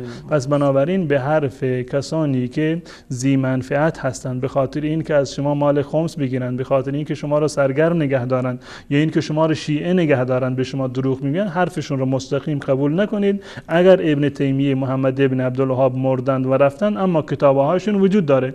دیگه جایی نداره که کسی بیاد ابن تیمیه چنین چنان گفته بگه در کدام کتاب گفته، در چه جایی گفته. همچنین ابن تیمیه یا علامه محمد ابن عبدالوهاب، اون چیزی که در کتابای اونها اومده عقیده خودشون هست که در زندگی همون مطلب رو بیان میکردن و امروز بعد از اونها هم کتاباشون بدون اینکه دستخوردگی داشته باشه در اختیار ما هست. پس بنابراین عقیده هر شخصی را باید از کتاب خودش بگیریم، نه از زبان دشمنان و بدخواهانش.